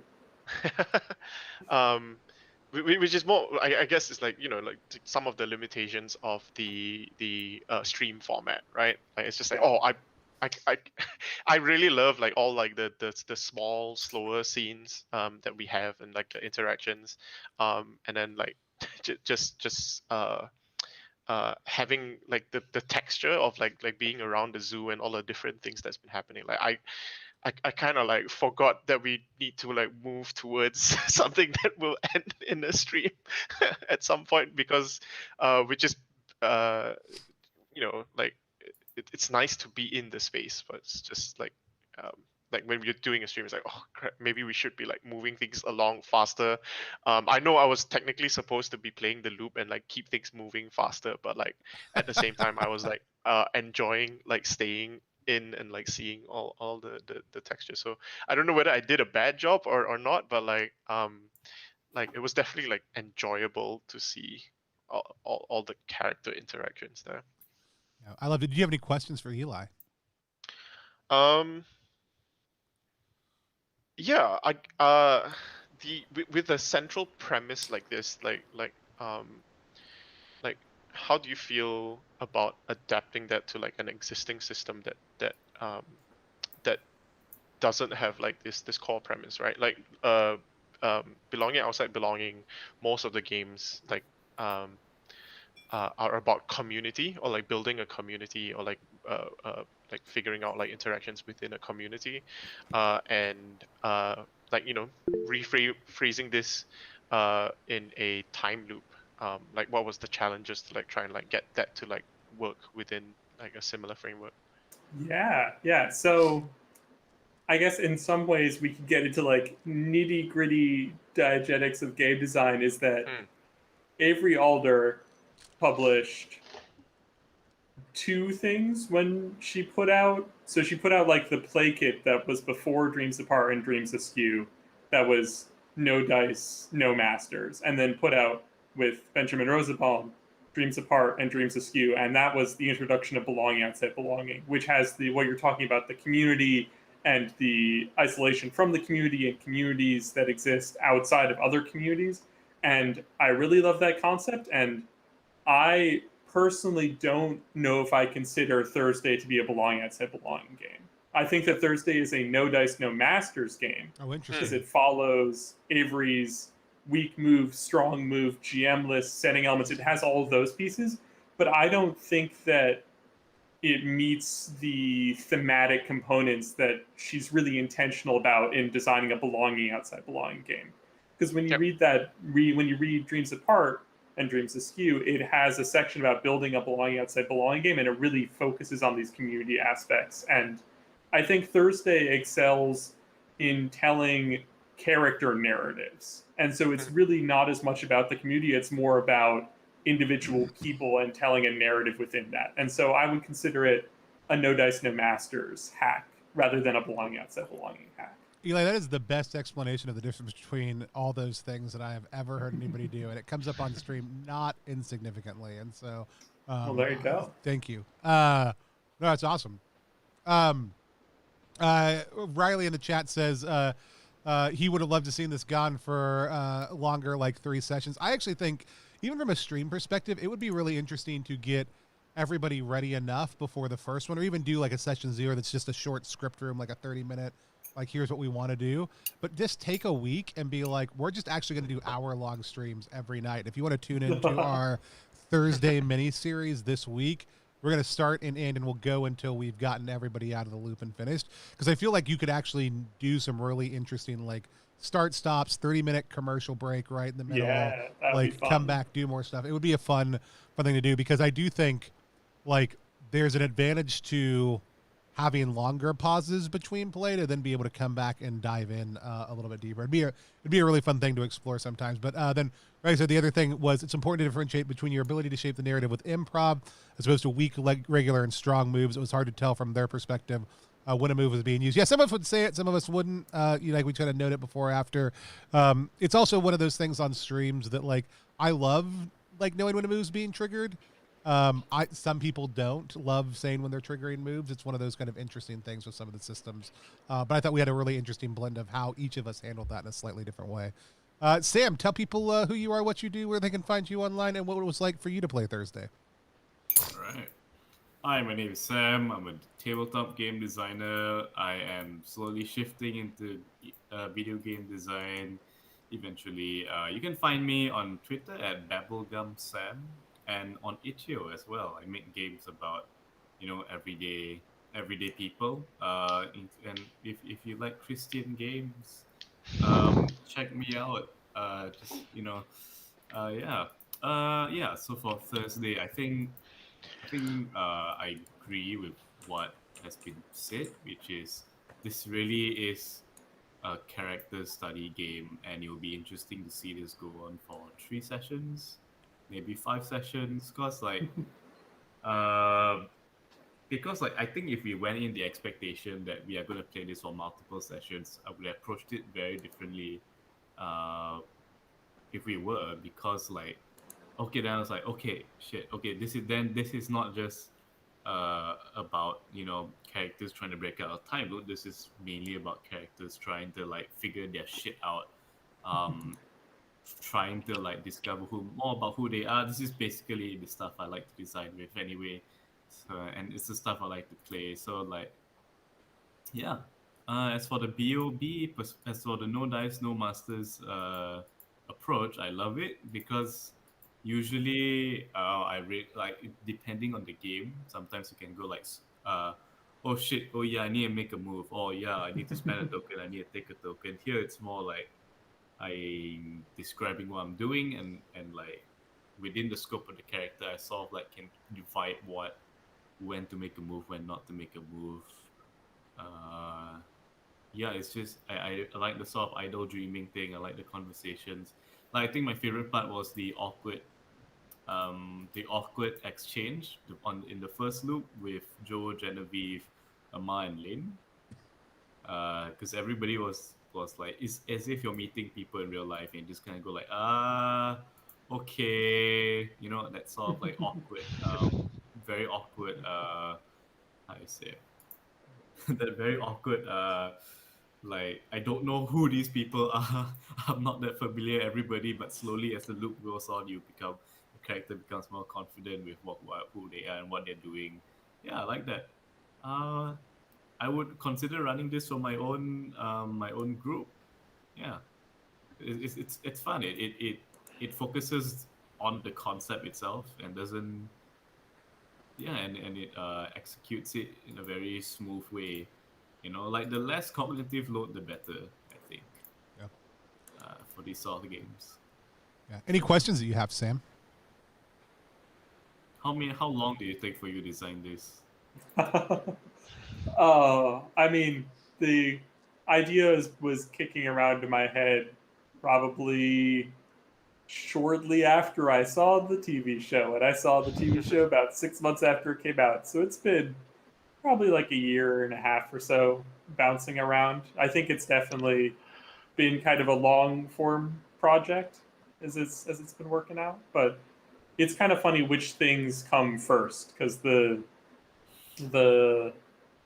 coins and the idea of playing towards a specific goal came pretty early on, because that was kind of important to me. I played a game that's really fundamental to the design of this is Jamie Najali's Sword Queen Games Oathbreakers, which is another Belonging Outside Belonging game that is another Belonging Outside Belonging game that is playing towards a defined end. And that kind of like cracked my mind open of like, we can play like slice of life character games that are driven towards a goal, and that then thinking about how to get to that goal and how to speed things up, stuff started falling into place. Love it. I had a blast. There were so many interesting things about the game. First and foremost, I want to say like the increasing speed of play in this game is a very interesting narrative mechanic process, because it really blends. It's a mechanic that fully blends like the narrative process you've already told becomes a mechanical element and economy. Like we can re-loop to a certain point, or we all of a sudden now know some of the beats of what's going to happen. And when you talk about reducing cognitive load, like we have identified a number of things that have happened last time, and so we can now riff on any of those. And I'm no longer thinking what will happen, but how will this time be different? And that is such an interesting mechanical way to shift narrative play, and was deeply enjoyable to do. Obviously, I got obsessed with big dogs very early on, but also like in a dark comedy, like those are the fun. Like there's a number of funny things about like Russian Doll and Groundhog Day, but those actually are the funny things. Like the funny things are the repeat moments done in a slightly different way, and the anticipation of, okay, like if we had played longer, let's say you get out of the zoo, but at some point that monkey with the hammer is going to show back up all of a sudden when you least expect it, right? Or now all of a sudden it's a statue of a monkey with a hammer for whatever reason. Like it doesn't matter. Like those types of things build a lot of the comedic quality of it, and it was really easy to do. It was also interesting to play the setting pieces. So like we were each playing a character, we were also playing a setting. It's like it's easier to, like those NPCs, because of their handoffs of saying like this is the one thing they want or the quick thing they want, very easily fall into that more. And because you're just doing rinse, wash, repeat, slight difference, you're not thinking through that as much, and so that frees up a whole lot more. It was a really interesting mode of play that I really, really enjoyed. And I mean, I enjoyed playing Lawrence also too, actually tremendously as well. I also just kudos to each of you, like Sam Aaron's like pick up on tools also too was very, very funny. Like that his character had tools written down for whatever reason. And I loved the narrative unpacking of that a little bit with Victoria also too. But one of the other interesting things was just like the way the token economy works in this game is a little bit different than any of the other ones, because die was a token generating thing, and because when one person did it, everyone did it. So let's say you were really at a loss for how to trigger your weak things to get to your strong things. Well, at some point, even if you don't, someone's going to use that weak move die, right? And that is going to cause you all of a sudden to have to figure out how to narrate your death, give you a token, and let you take some sort of action. Like, did you hit on that early as a weak move, or was that something that came later? Yeah, it was fairly early on, because that was one of the core conceits to make it play faster than a lot of Belonging Outside Belonging or No Dice No Masters games play, is that I've played a good amount of there were two things that were important to me, which was one is that I've seen in plenty of No Dice No Masters games where you do a weak move that creates the situation, and then you immediately solve the situation with the following strong move. And that creates rising and falling tension, but it almost feels flat after you do that kind of 5 times in a row, scene after scene. And so I wanted to create something that makes more of an arc. And so you get into bad situations, but the bad situations don't actually matter because you can always reset out of them at any time. So everything that's important is internal character level, not physical in the environment level. So the moves have to be designed that the strong moves are about building towards the characters much more. I mean, if we look at the breakdown of the strong moves, we've got 2 generic strong moves that are about finding yourself, and 1 that's an action, and then 1 that's an interpersonal thing, and then 2 more questions that are kind of deep, probing questions. So the strong moves are really about trying to push the character level, And if we give you all these strong moves, we need you to use them to get there. And the way that we get them is to make sure that everyone kind of always has enough tokens. Is that the tokens gamify it and make it interesting, and we're taking things and we're paying things. But when Thursday's working, you're never going to have 0 tokens because because people are dying and you're getting them. And I think having that flow of tokens really helps encourage people to use moves, because it never feels like that token is so precious. Like I had to work so hard to get it, and you can always spend it, but also just kind of speeds up the play. And it's tricky to do it all in one session unless you're going to play for 5 hours, but a Game of Dreams apart, you could go for 6 sessions and make 6 weak moves, but that's not going to happen in Thursday. Yeah, I actually love, like, you talking about that rising falling action and the way that those typically, that core loop in a belonging outside belonging games works. One of the best things about this is your character can theoretically just put up with the abusive boss for like loop after loop after loop, or do a weak move in one loop, come back and do the strong move technically before the weak move loop happens in a narrative moment. Like, because you're messing around with time, it's no longer a one-to-one thing. There is this jumped around. All of a sudden, now I choose to do the strong move, and I'm positioned to that mechanically, but narratively, I can take it in whatever order I want. And that's just such an interesting way to explore the game and to explore play. Like I said, I had an absolute blast playing it. I would at some point love to maybe explore coming back and doing like a mini series of it. Russian Doll Season 2 is coming out. Like, we can just, I tell you what, week it drops, nobody watch it. Just like, we'll get everybody to come here and watch us play Thursday all week long instead. And we'll see whether we or Netflix can get bigger numbers. But no, I just, there's a lot about this. My last question I think would be, if you out there are watching right now and you have a question, please let it do. You've got some kind of basically like we could all go to the zoo, we could all go coffee shop. You have these kind of different starting scenarios that are going to inform a lot of what are some of these initial pieces. You talked, somebody I think mentioned, I'm going to mispronounce it because I'm a bad Zelda fan. Majora's Mask, is that like as a potential, setting book also too? Are there other like setting books you've wanted to explore with this concept also? Yeah, I did have a chat with a friend who was one of the better readers for the game. Is that we say that that Thursday is based on Russian Doll and Groundhog Day, but it's a lot more of the DNA from Russian Doll than it is from Groundhog Day.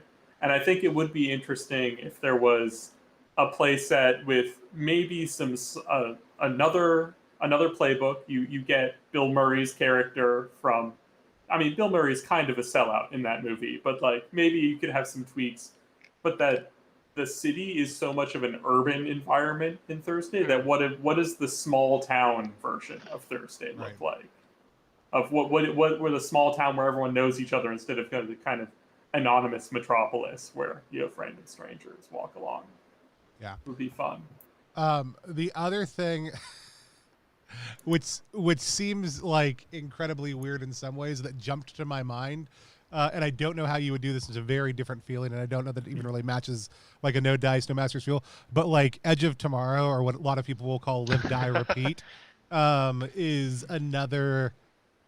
All you need is kill. They would say there were like 3 titles that got thrown around for it. Like, would be a really interesting mode to take this in. Like soldiers trying to navigate a battlefield, trying to get somewhere, like constantly getting reset every single time. That like would be a really interesting play through concept for the game also too. And so I mean, I think to respond to that, I almost feel it's like you might have to tweak the moves a little bit, but in some ways, I think it would work because you might be in an action movie, but at the end of the day at the table, we're not playing an action game, we're playing a character-driven game. So the action can still happen in the background. It's just that we're not as much firing the moves to make the action happening. The moves are to make the character development, and that's the real climax of our action movie. Yeah. And the best part about that, there's a little bit more known quantity of the time loops being a thing in that one. And so like, some people in the rest of the world having a little bit of a cue in, and you just having to get better at the things you're like. There's some really cool developmental pieces in that that do match some interesting ideas. Like I said, it was a totally divergent one, but it was one that I was like, man, that would be kind of interesting to look at. And it is like you are able to just focus in on the characters in that, and like I think it's some really interesting ways to explore that. So, anyways, yeah, those are a couple thoughts. Again, if anybody else has questions, Riley suggested the title "You've Met with a Terrible Fate," and so if anybody else has any questions, please hit them up again. Eli, tell people one more time where's the best place to find the game.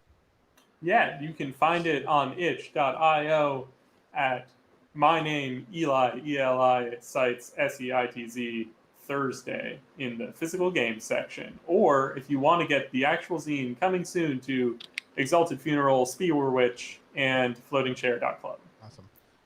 Speaking of which, actually, I have a couple things I want to plug. So, Aaron, do you have anything that you want to plug real quick?